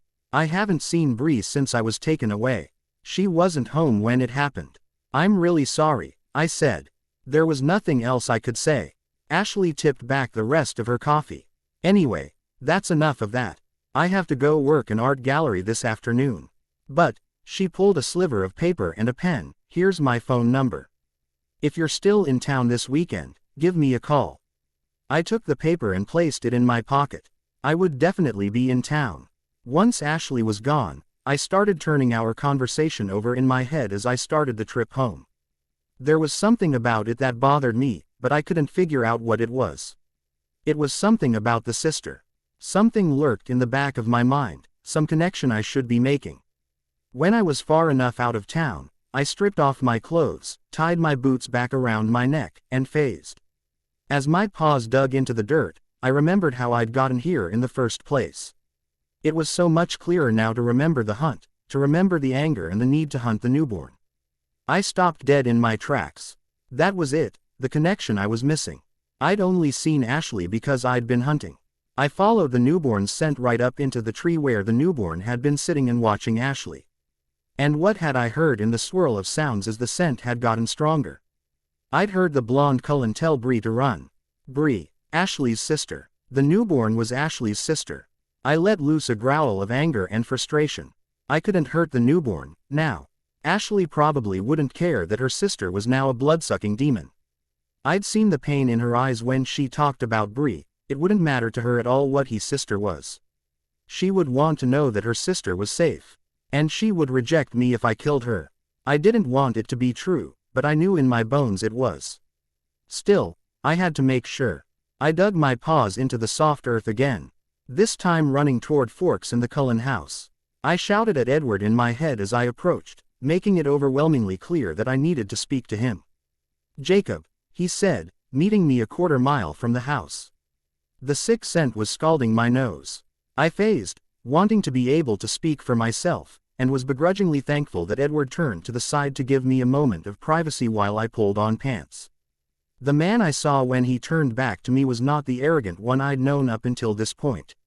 He was a man clearly in pain, like he was being burned alive. "I never wanted this for her," he said, reacting to the sight of himself in my mind's eye. "This was never supposed to happen." His voice matched his face, fragile and on the edge of crumbling into nothing. She's transforming, right? She's not dying. Is there really a difference? I didn't realize until that moment how big the difference was. If she was just transforming, I could still see her. I'd speak to her and still have my friend. That made all the difference in the world. Edward's head perked up. "Why did you come here?" I sighed. This wouldn't be a fun conversation to have. I tried to slow my thoughts, not wanting to give the story away to him before I could get the words out of my mouth. I wasn't good enough, though. Incredible, Edward whispered. I wouldn't believe it, but I can see the change in your mind. You've really imprinted, haven't you? I just nodded my head. I guess I should get to the point. What's your newborn's name? That creature is not mine. His voice was a hiss, automatically eliciting the urge to phase in me. I took a deep breath and tried to clear my head. I was here to get information, not to fight. Not today. All right, sorry. Believe it or not, I didn't mean to offend you. What is the newborn's name? Bree. It was one short, clipped word. Damn it. I let my thoughts loose then, replaying the day and letting him see why this mattered. His stone-cold face didn't change. There was still a burning man lying beneath his black eyes.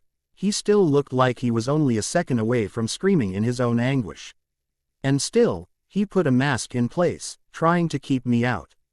Finally, he spoke. I understand why your actions are now limited. His voice was honey smooth, perfectly controlled, and completely fake. That does not limit mine. I have every intention. A guttural, blood-curdling scream ricocheted off the trees surrounding us. I need to go back, Jacob. I'm sorry. He turned and sprinted back to the house without another word. It WNED on me that the screaming belonged to Bella, and I followed him. I didn't even care that it was a crypt of vampires I was charging into. The doctor met me at the door. Jacob, come in, he said over her screams. What the hell is happening to her? I demanded. Carlyle looked down at the floor for a moment. It's the pain of the transformation. It happens to us all. This is very normal. No offense, Doc, but this isn't normal at all. He gave me a wry smile in response. Still, his words did make me feel better. Carlyle wouldn't actively step aside and let Bella writhe in pain for no reason. She's nearing the end now. The screams should stop soon, and I think she'll wake tonight or by morning at the latest. He stepped further back into the house. Please, come join us. Warily, I crossed the threshold into the house and followed Carlyle into the living room. Jacob, Carlyle's wife said. I could never remember her name. Hello, can I offer you something to drink? No, thank you. I didn't know what vampires kept around on hand for house guests, but I didn't think I wanted any of it. I turned back to Carlyle. So, she wakes up tonight. Then what? Well, she'll need to hunt. We're also going to need to address Charlie soon. He's called here twice looking for her. Alice is at his house now, pretending to help look for Bella. I think he still suspects that Edward is somehow involved. And as we can't get Edward to leave her side long enough to go to Charlie, I'm afraid Charlie will come here. What are you going to do? She won't be able to be near him, will she? No, he answered. He looked sad about it. She won't. Most likely, we'll have to stage her death and then leave. I recoiled. I hadn't realized they'd take her away. Of course, the female said, you are welcome to visit us at any time to see her. We'll just have to ask that you keep the secret. Why should I? I was suddenly hostile. Jacob, there are laws that forbid us from revealing what we are to humans. If Charlie found out, his life would be in danger. The best we can do for him now is give him his chance to mourn. How much time? It'll be within the week. We'd like to get some things in order first. I've always given my other children the chance to dictate the end of their own human stories. I'd like to ask Bella how Charlie will receive the news, and if she'd like.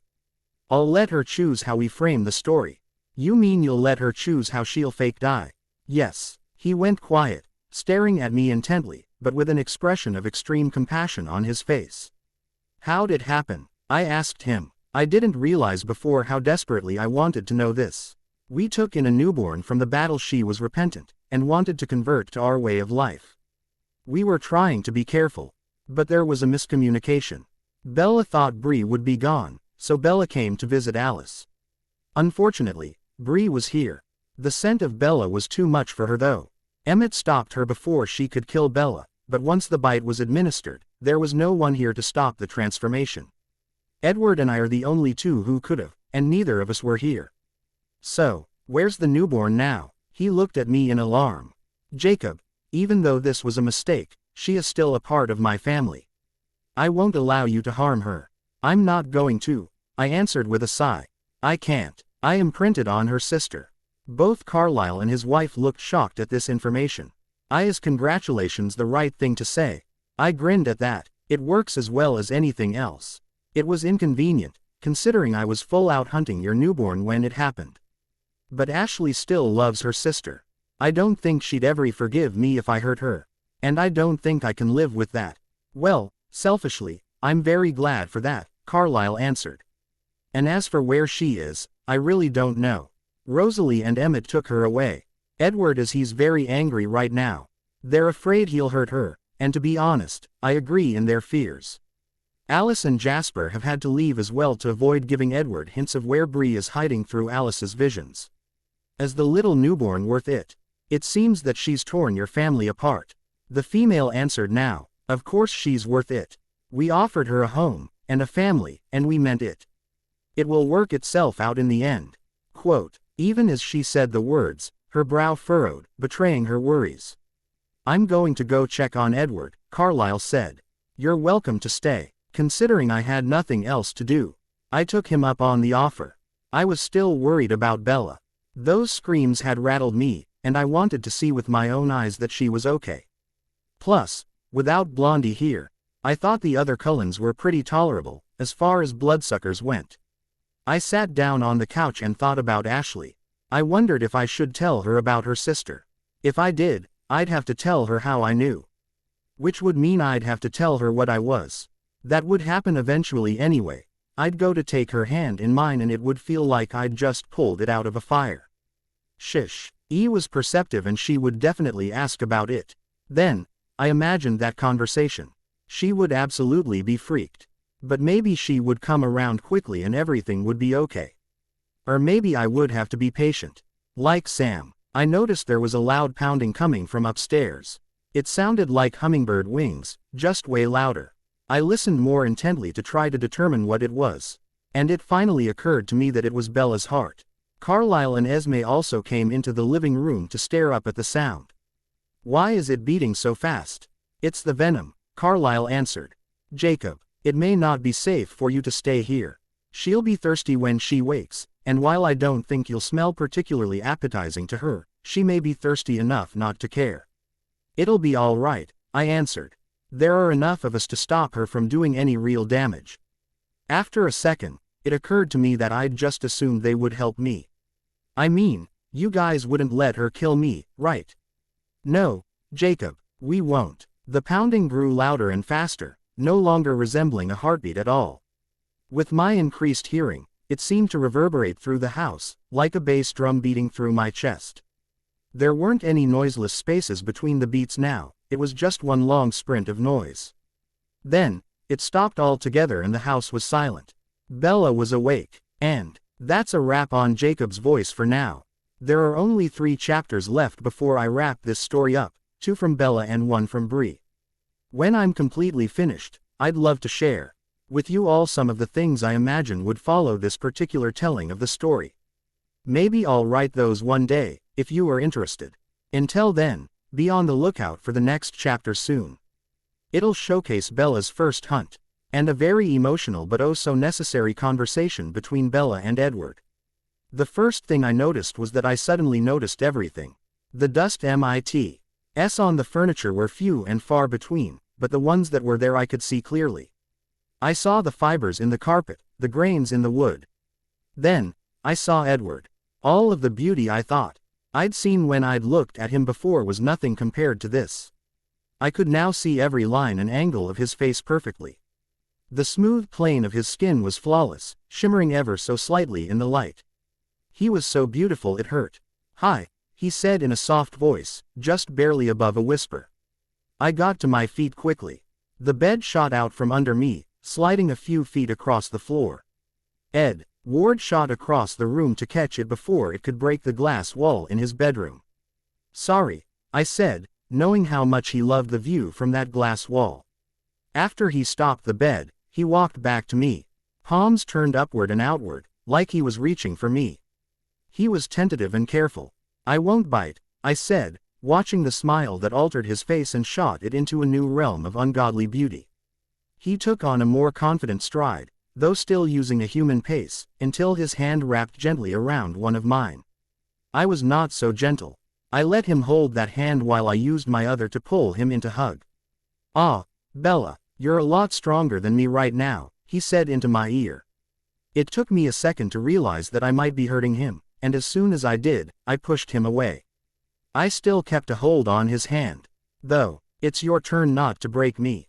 As gently as I could, I raised my hand again to trail it down Edward's cheek. It was smooth as glass, and finally the same temperature as my own. "I love you so much," I said, feeling the overwhelming need to make sure he knew.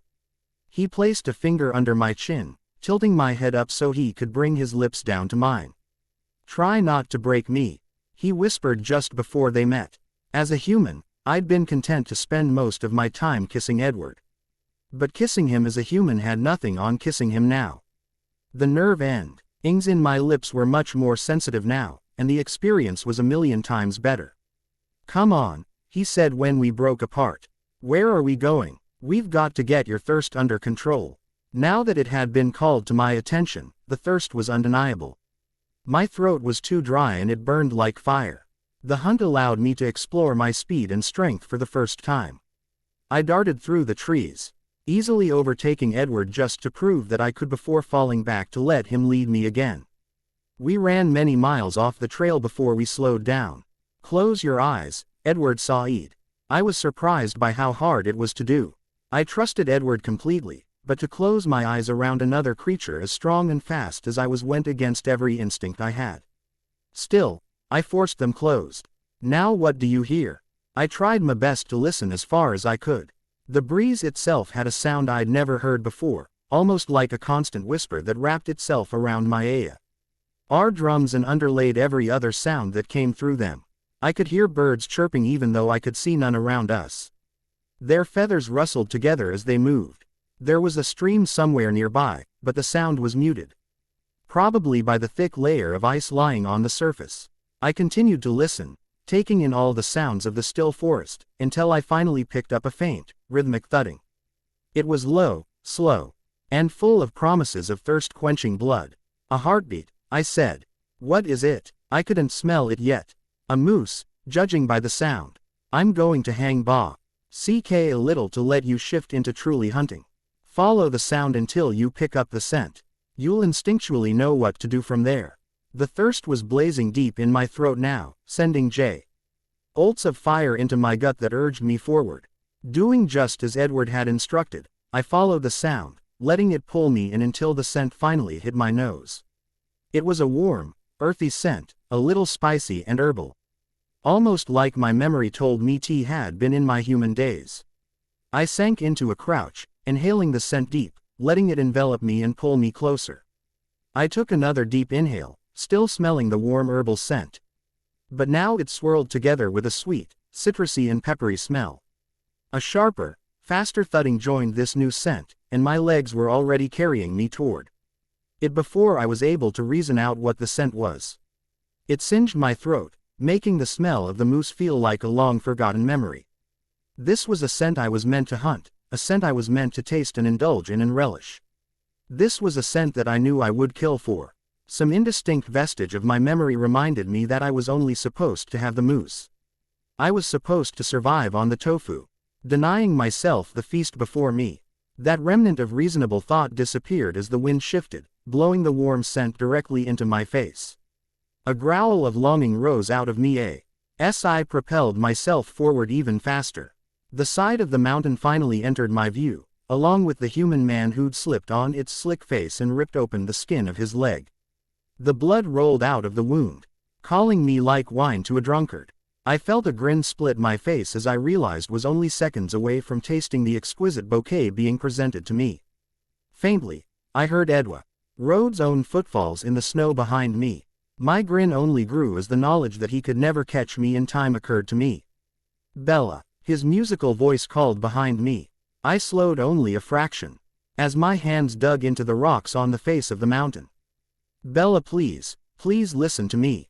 But I didn't want to listen. I wanted to sink my teeth into this man's throat.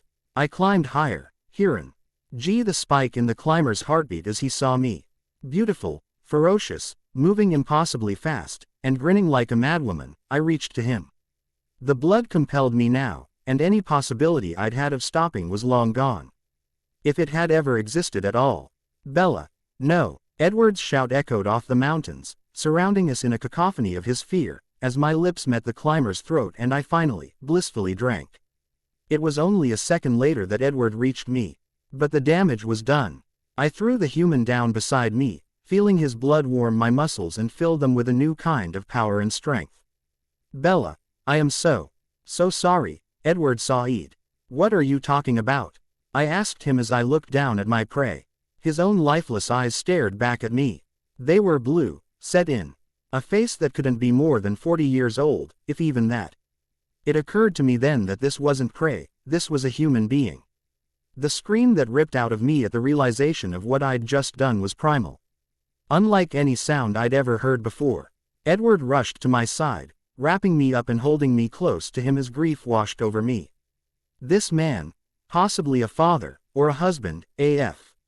Reen to someone or a brother or a son, this man was dead, because of me.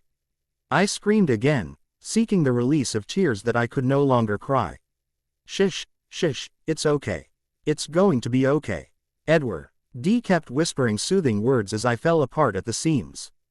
I could still taste the man's blood on my tongue, a sweet, delicious reminder that I was responsible for his death. Eventually, his absence would be noticed. And when it was, Charlie would be called. Charlie would be out on this very mountain, searching for this man who I'd killed. My own dad would be trying to solve a murder I'd committed. Shakes rattled through me as I pictured my dad roaming these snowy mountainsides searching in vain for a poor human man who would never be seen again. We have to leave, I finally said when the shakes started to subside. We can go home. No, Edward, we have to leave. I'm a danger to Charlie. I won't be the reason he dies too.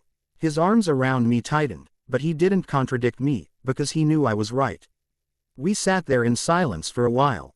Eventually, the weight of my own self-loathing was more than I could bear, and I asked Edward to take me home. If nothing else, Jasper would hopefully be able to calm me. It didn't take us long at all to reach the house, and when we did, Jasper met us in the yard. A wave of peace washed over me before Edward nodded at him and he ran off, taking the very brief respite he'd provided with him. Where's Jasper going? Just to clean up, Edward answered. I winced as I thought of that poor man, buried under a literal mountain of earth, never to be seen again. Alice walked out to meet us as we broached the front porch. She pulled me into a gentle hug before she pulled back and stared beyond me for a few seconds. When you're ready, she said, please, come talk to me. She had surely already seen the conversation we would have and knew with confidence that it would help. She also knew that now wasn't the time. Bella, please Dawn. Edward cut Carlyle off with a glare. Bella and I need a few moments, please, he said, leading me up the stairs to his room. Even though I didn't need it, I threw myself down onto his bed and hurled myself into a ball of self-pity and hatred. Bella, he began. Please, don't. I'll be fine. What can I do? Right now, just be here. He curled himself up against me, holding me while I processed all that had happened. I was a vampire now, a wish I'd held since the day I'd discovered vampires existed. And I now knew exactly what that meant. And I now understood why Edward had been so vehemently against this life for me. My love for him only grew in my transition, but today, my understanding of him grew as well. I now knew why he looked in the mirror and saw himself as a monster. Becca. It was how I would see myself for the rest of my existence. And still, I loved him so much that it consumed me. Still, I looked at him and saw goodness and strength, a man who'd rejected the worst parts of himself and become the very best he could be. Do you still am I? I took a deep breath, trying to find the right way to ask the question. Do you still love me? Now that I am no longer good and that my hands are no longer clean. Will you still stay with me? Your worst nightmare has been realized. How can you possibly still want to be with me? Do you still want me? I finally asked. Edwa. Rhodes' perfect lips met the top of my head. Bella, there is nothing you could ever do that would make me love you, or want you, or need you any less. Please don't think for a second that today changes anything. I am still absolutely yours. Even though, yes, even still, he said.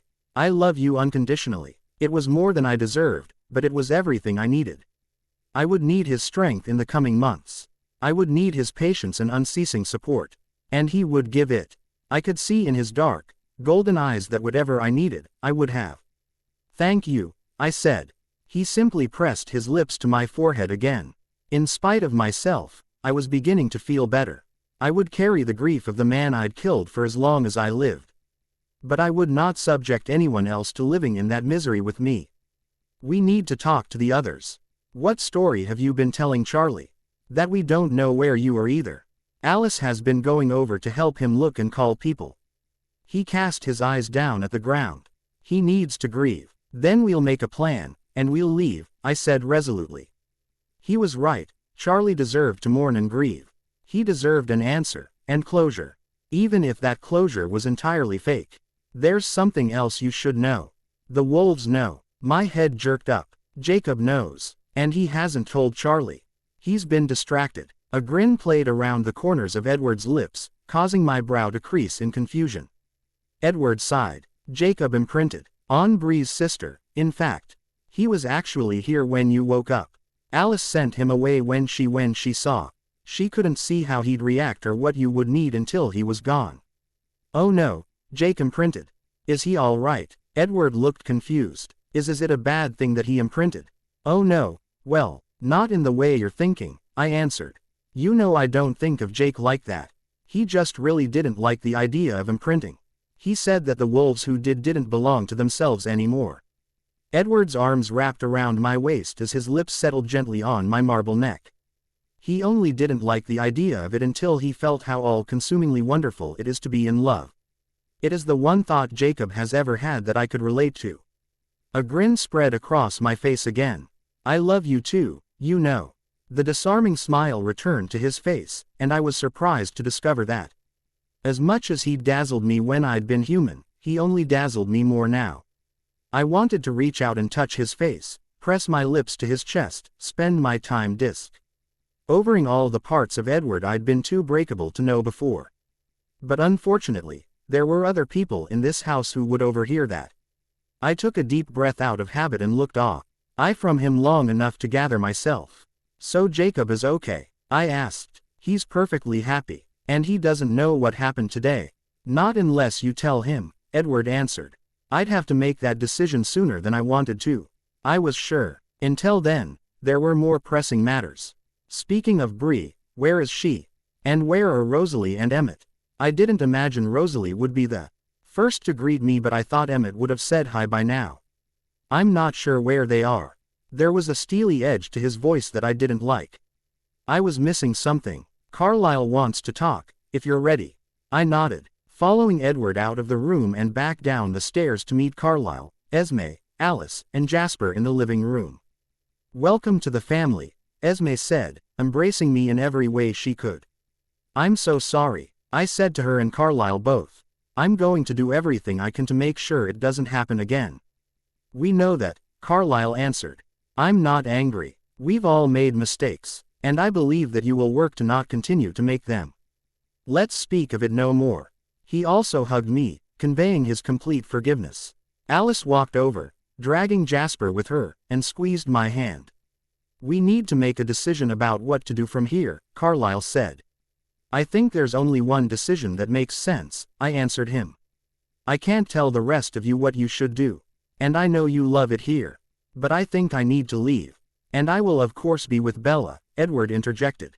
Carlisle sighed. I think you're right, Bella. We'll need to go quickly. And Charlie needs to be able to mourn. I think we have to stage my death, in some way that he can't deny, but that keeps the secret. Carlisle turned that over for a moment. It'll work, Alice eventually said. What will? I asked. A car accident. Carlisle and I can stage it, she answered. There will be a closed casket funeral. We will all, with the exception of you, Bella, have to be in attendance. She pinned Edward with a look before she continued. You and Edward will take off immediately afterwards. We'll make up a story about Edward's grief making it impossible to stay here. The rest of us will hang around just long enough for it to not be suspicious, but we'll eventually leave. Our excuse will be that we thought Edward would return, but after it becomes clear that he won't. We decided to follow him. Carlyle sighed again but nodded his acquiescence. It'll have to work. It will. Alice pointed another look at Edward. What's going on between you two? I asked. Nothing. Edward answered as Alice said. My brother is being a stubborn fool. I turned to Edward. What is she talking about? Take him for a walk, Bella. And don't relent until he tells you. Alice winked at me, all but guaranteeing that my persistence would get me the answer I wanted. I took Edward's hand, leading him out into the woods beyond the house until I could no longer hear the voice and movements indoors. Spill, you're keeping something from me. He refused to meet my eyes for a very long time. When he finally did, his gaze was piercing. Bella, who changed you? I opened my mouth to answer, until I realized I couldn't. I filtered through the fuzzy human memory. Edward had gone hunting, and, thinking that Alice would be home alone, I'd driven over to the Cullen house to visit with her. As I'd come around the curve, though, something had run into my truck and sent it veering off course. I remembered the metal shrieking as the door was torn off, and then flashes of pale skin and short, dark hair before I felt the burn of the venom sinking into my veins. I shivered slightly at the memory of the burning. For half a second, Alice's face came to mind. But Alice wouldn't have attacked me like that. If she'd finally decided to change me, she would have told me and we would have gone off to do it together. Which only left one person. Bree. Edward's jaw clamped shut, telling me I'd hit the nail on the head. So, what, you're just not letting her or Rosalie or Emmett come home now? Alice had been right, he was a stubborn fool. I could feel my temper rising. Bella, she attacked you. Because she's a vampire. A newborn one. That's kinda what they do. My temper was definitely rising. It's what we do. I don't care. I'm not going to have the vampire who tried to kill you 3 days ago just hanging around the house. I paused for a moment, deciding whether or not to say the words that had just entered my mind. They would hurt him. A lot. But he also needed to hear them. I have 2 things to say, Edward. And then you can go on behaving as you wish. He crossed his arms in front of his chest, but inclined his head, indicating that I should continue. First, you told me that she was committed to this lifestyle. She didn't attack me on purpose. It was a miscommunication that led to an accident, and your refusal to allow them to come home is keeping this family apart. You may not care, but I'm fairly certain that Esme and Carlyle do. They don't deserve that, and I won't have it done on my account. So, if you are going to insist that you'll not be in the same house as Bree, then you and I will leave, and Rosalie, Emmett, and Bree can come home. You aren't understanding, and I'm also not finished, I said, cutting him off. Because what Bree did 3 days ago is not different at all from what I did today, Edward. You cannot hold a grudge against her and forgive me. If you continue to condemn her, you continue to condemn me. That's fine, if that's what you want to do. But don't tell me what I did is fine when you keep her away from her home for doing the same thing. I was very grateful for the fact that I no longer had working tear ducts in that moment. Edward just stared at me, bewildered, for a few seconds before he composed himself. I don't see it that way, he said smoothly. And why is that? What is the difference? He was silent again, scrutinizing me. I knew he was deciding how far he could push this. I'm not invalidating your anger, Edward. And I'm not saying you have to be best friends with the girl. But I am saying the only difference between Bree's mistake and mine is that you love me, and you are willing to overlook my flaws because of that. If I'm worthy of forgiveness, so is she. And if she's not, neither am I. I turned and walked back to the house in an effort to give him some time to consider what I'd said. When I re-entered the house, Alice was looking positively radiant. Well done, Bella, Rosalie, Emmett, and Bree will be home by morning. Why couldn't he call himself? Rosalie snapped into the phone's receiver. Rose, please. I'm sure he'll give you a grand apology when you get here. Just come home. The line went dead on the other end, indicating that Alice had hung up. We can go home, Emmett said. A dimple etched itself into his skin as a smile split his face. I believed Emmett when he told me that he didn't mind going on the run for a while. I knew he and Rosalie had lived away from the family from time to time. But I also knew they usually parted on good terms, and Emmett missed his family. If you both want to, Rosalie answered and Emmett's face fell. Does that mean you don't? Rosalie just shrugged. All right, I think I'm going to take a walk. No, stay, Emmett said. Rosalie shot him a look. But she didn't say anything. Why don't you want to go home? Emmett asked her. She let loose a sigh. You know Edward's going to be insufferable. I don't feel like spending the next few months walking on eggshells in my own house. And he'll still be insufferable whenever we do go home, Rose. You know he will, and you know we won't stay away forever.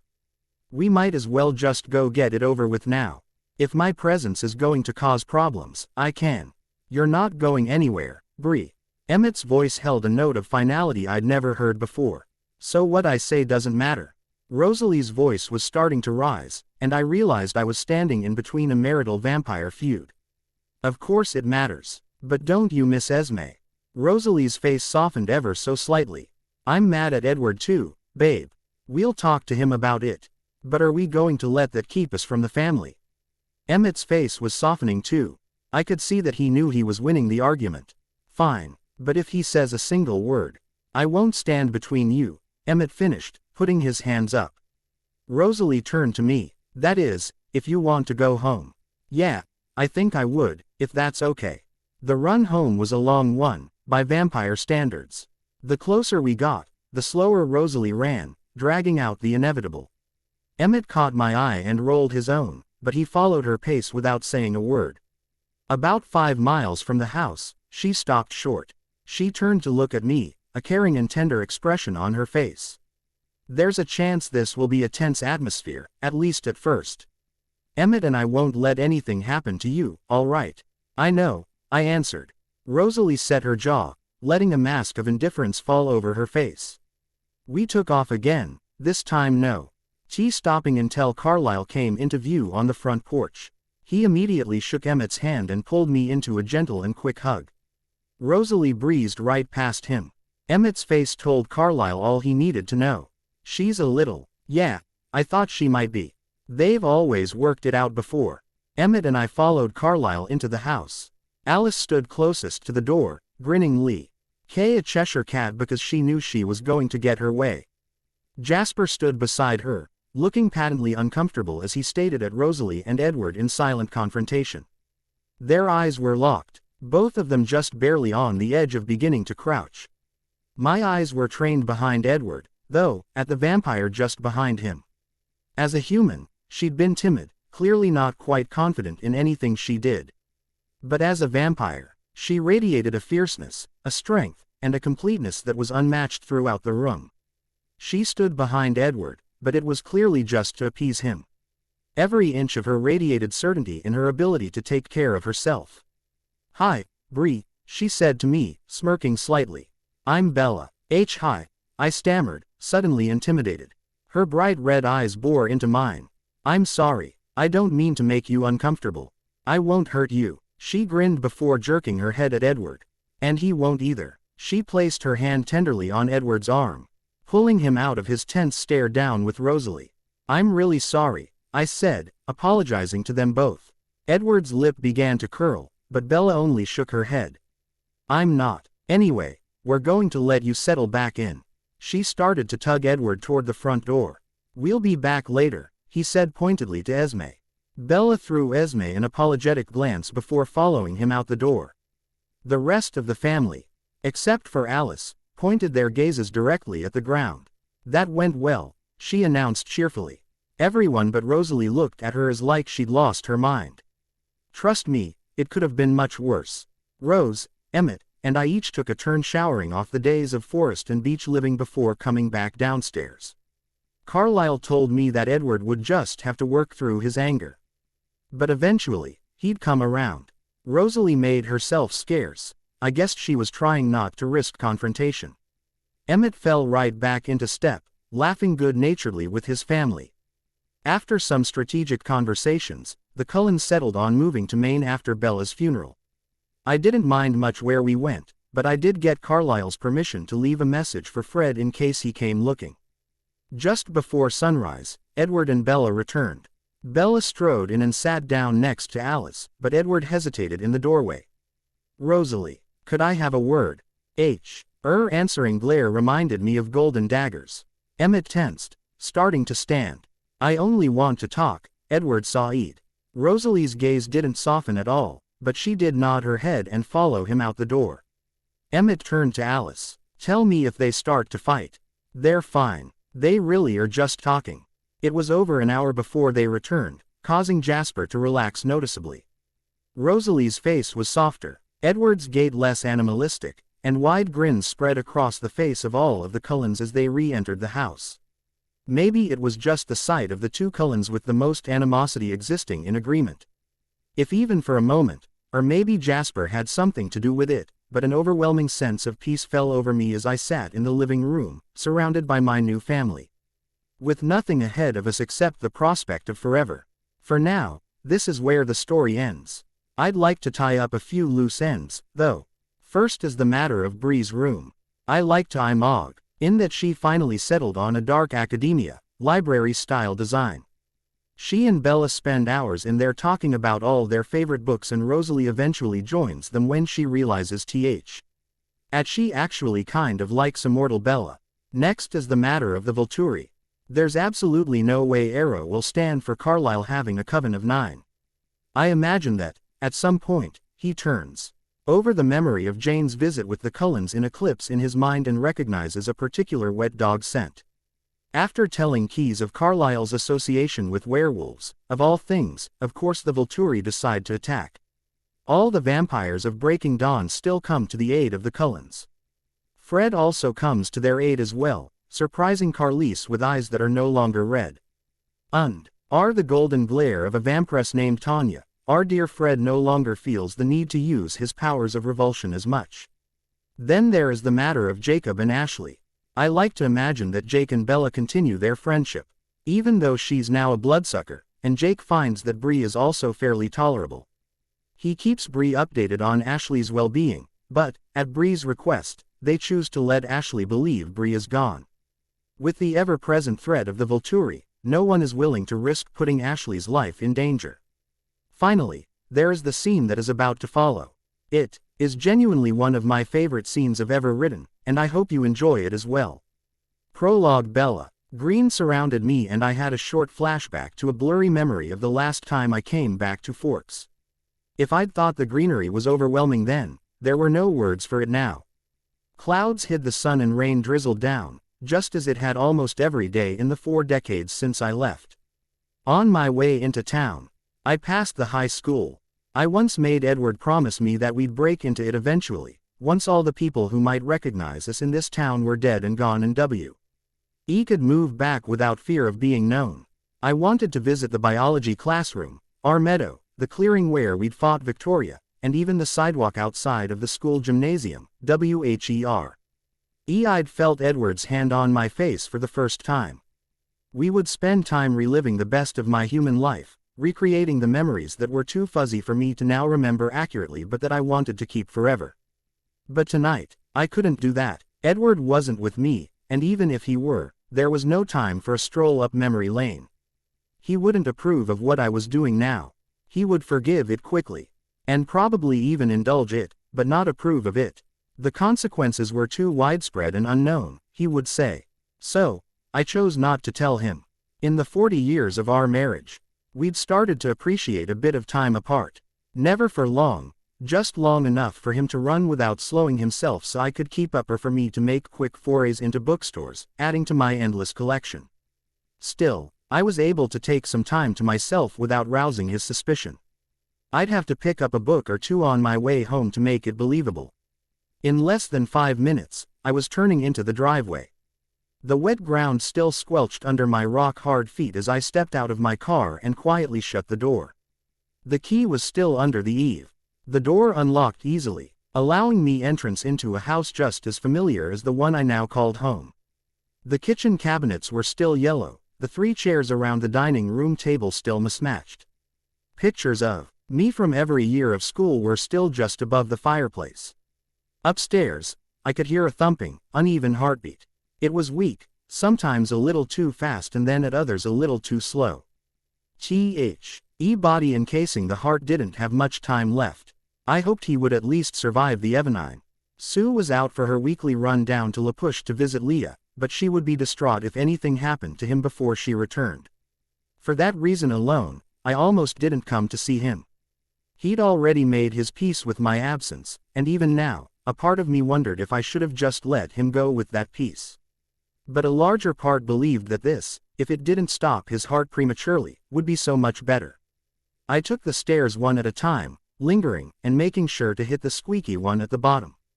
Upstairs, I heard sheets rustling and a sharp intake of breath, and I knew that hitting the step had achieved my goal. He was awake. At the top of the stairs, I took a deep breath. Of course, I could smell the blood that ran in his veins, but after 40 years of gaining some control, I knew I wouldn't slip up now. Still, a final test and precaution never hurt. His blood appealed to me no more than any other human's, and that was an indulgence I'd never given into again after that very first day.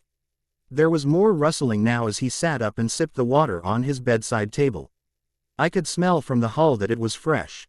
Sue probably placed it there on her way out. I felt a surge of happiness at the knowledge that she was taking care of him, and I hoped he'd found the happiness in her he'd been seeking when he ran away to marry my mom. With one last deep breath, more as an unforgotten habit than anything else, I entered the room. What was left of his hair was still curly, though the brown had all faded into a dark gray. The wrinkles in his face were etched deeper than they'd been when I'd last seen him, though I'd never been this close to him in my new life.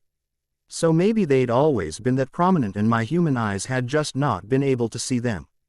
His eyes were full of life, deep brown, and wide with a mixture of surprise and fear as they met mine. "Hi, Dad." I stood still in the doorway as I let what he was seeing sink in. He blinked rapidly a few times, almost like he thought that generating enough tears would wash his delusions away. "Bells?" he asked. His voice was shaky and gravelly. He sounded every ounce of 80 years old. "Heaven, then." Wow. I laughed at that, so reminiscent of Edward's own words in an alleyway in Volterra all those years ago. I'd never understand why these men were so insistent that I was an angel.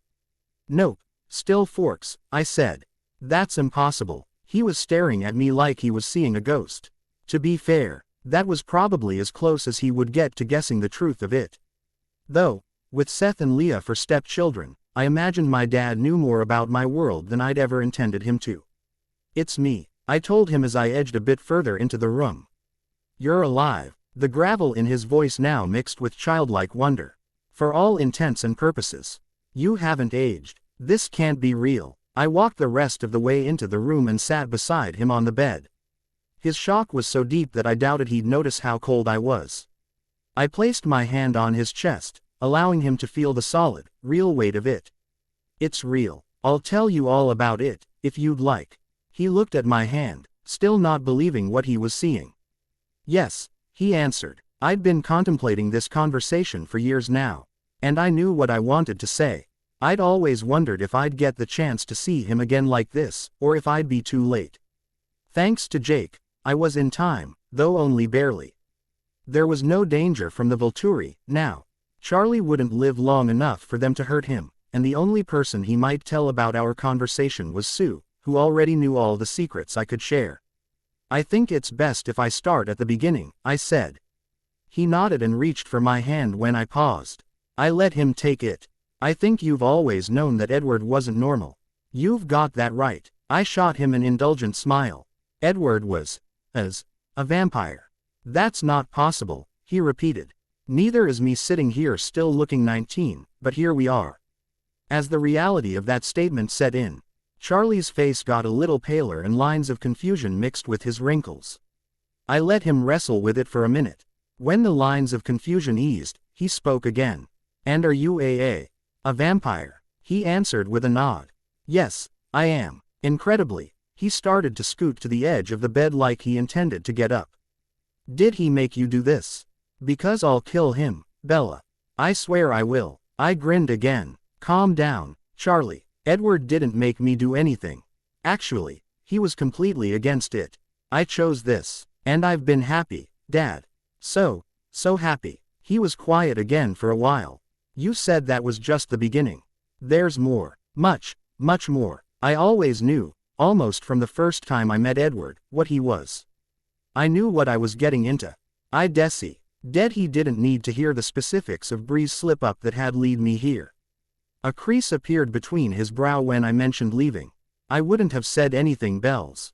You could have told me. No, Dad, I couldn't. I was pretty dangerous in the first few years. I couldn't really, be around people. We went to protect you. You had Sue, and I know you've been happy with her and Seth and Leah. I wanted you to be happy. Quote, letting me believe you died in a car accident was supposed to make me happy. Happier than the alternative, I answered. Happier than spending the rest of your life trying to find me and wondering. I wanted you to be allowed to grieve, and mourn, and move on. The crease deepened. I never stopped thinking about you, Bells. I never stopped loving you. Oh Dad, I know. Do you think I forgot you? I call Jacob at least once a month to make sure you're okay. So, Jake's how you knew it was time to come home. Yeah, I said, feeling a sadness creep in at the thought of why I was here. He called and told me it was probably time. That kid sure doesn't look like he's almost 60. Is he a vampire too? I laughed at that one. No, you'll have to ask Jacob about that. His face got serious again. Are you really happy? Happier than I ever could have dreamed I'd be. Well, tell me about it. Tell me what you've been doing for 40 years. I told him of all the places Edward and I had visited together, sometimes with the rest of the Cullens, sometimes on our own. I told him about med school and the research I did now. He commented on how proud he was that I was putting my biology interest to good use. We joked about how Carlisle kept trying to get me in the patient rooms with him, but I preferred the medical research, and I'd helped develop so many vaccines and medicines with my heightened senses. And I told him about what it was like to be a vampire too. The speed, the strength, the heightened hearing and sight and smell. Every day I woke up and I loved this life I lived. Every night I laid down with Edward, and I loved it a bit more. He told me about Leah and Seth. Somehow they'd managed to keep their phasing secret from Charlie. Though how they did it I'd probably never know. Seth had gone to college in California but dropped out to become a surf instructor. He apparently owned his own surf shop and was great at it. Knowing he was doing well made me smile. Leah was still angsty, but after she met Gwen, things got better for her. Charlie talked about how protective Leah was over Gwen, how from the very start. It was like they'd known each other their whole lives, and I knew Leah had imprinted. I hoped it made her more content with life. How's Jake? I haven't seen him since Billy died, Charlie said. He's still Jake. We stay in touch. I just think this place was too much for him after he lost Billy. He and Ashley went to visit Rachel for a while, but Hawaii was too much of a culture shock. Charlie grinned at that. He's on a mountain climbing trip with Rebecca and Paul right now. Jake had managed to stop phasing somewhere around 30, and with the accelerated growth that set in when he first started phasing. He and Ashley now looked similar in age. We continued to talk for almost 2 hours about any and everything. Charlie asked about most of the places we'd traveled to, though he took a particular interest in the story about the time Alice, Bree, and I had decided to go fishing at nighttime on the Nile just to prove that we could do better than the boys. Even without Rosalie's help, W.E. still caught 12 more fish than Emmett, Edward, and Jasper combined. He told me about marrying Sue about 5 years after my funeral. It had been a small wedding down at La Push Beach. Billy, who eventually conceded that Charlie was the better match for Sue, got a license from the internet and officiated. They fried fish, drank some beers, and celebrated love. I felt a twinge of longing at the knowledge that I'd missed it. But it quickly gave way to joy at knowing he'd been happy and loved in my absence. A few times while we talked, I heard his herd skip beats, and I started to really worry that I was going to lose him before I left the house. His mind still seemed sharp, but his breathing was labored, and his skin was taking on a sickly waxiness that hadn't been there when I entered. I also heard Sue turn the key in the latch and make her way up the stairs. I could have bolted, but I really didn't see much point. Even if she hadn't known for sure what I was, she most definitely had her suspicions. She rounded the corner and walked into the room before jumping back in surprise. Bella. Hey, Sue, sorry if I scared you. Not at all. I'm a bit surprised, but not scared. She paused for a moment, teetering awkwardly in the doorway, and I knew that she didn't approve of my extended absence or, more specifically, the reasons that necessitated it. "I'm glad you're here. Actually, can I talk to you for a minute?" Charlie was beginning to doze off, and I doubted he'd miss me, so I followed her into the hall. "I'm glad Jake got a hold of you," she said. "I thought it was important that you two get a chance to say goodbye." "So, you've been the one keeping Jake updated," I said. "I figured it was Embry or Quill. They do too. But when your dad started going downhill last week, I knew it was time to get you here if you were willing." I paused on that one, not sure what I should say. Of course I was willing. But I could see how, to someone who wasn't like me or as blatantly aware of the Volturi as I was, it could appear differently. Charlie's heart stuttered again. "Sue, I have a whole laundry list of things I should say to you, but I'll start with thank you for taking care of him all these years. First of all, and for keeping my secret so he could have some closure, too. It's been wonderful, honestly. I loved Harry, and I always will. But I love your father too. Being married to him has been a joy I never expected to have." I hesitated before proceeding. Charlie's heart was barely audible now even to me. "I don't think he's going to make it to morning, Sue. You should be with him." I looked back at his bedroom door, intending to tell him one last goodbye before I left Sue to her final moments with him. "We should both be with him," she answered. She RKED her head into the room and we both sat down on either side of the bed. I took Charlie's left hand in both of mine, listening to a heartbeat that no longer resembled a rhythm. "Bells," he whispered, sounding feebler than even just 20 minutes before. "I'm right here, Dad. Glad you came back, Bells. I love you so much. Keep being happy." I smelled salt and knew that he and Sue were both crying. If I could've, I would've joined them. "You too, Sue. Love you." His breaths were shallow and labored now, his heart barely beating. I gently squeezed his hand as I laid my head down on his chest and hugged him one last time. "I love you so much, Dad. Thank you for loving me, for trusting me, and for forgiving me every time I put you through hell. I missed you every minute. I love you. Maybe in heaven, they'll let us fish the Nile," he said before trailing off. His heart stopped beating and it didn't start back up again. I just took in the sight of him for a few minutes, thinking over our conversation and letting the waves of grief roll over me. Charlie was dead. My dad was gone. For the first time in my vampiric life, I wished I could do a human thing. I wanted to cry, to let the tears that Charlie deserved roll down my face as a small waterfall of all the love I had for this man.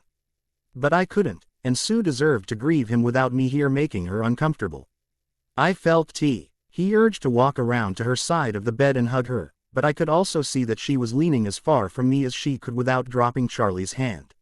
"Sue," I said, "it's okay, Bella. I'll be all right. You can't be here when people arrive. A lot of them will still know who you are. I'll call Leah and she'll come be with me." "Of course," I said. I leaned down and placed one last kiss on Charlie's forehead. "Love you, Dad," I whispered, barely audible, before looking up at Sue. "I'm going to leave my phone number on the dining room table," I said. "We live just outside of Chilliwack, British Columbia right now.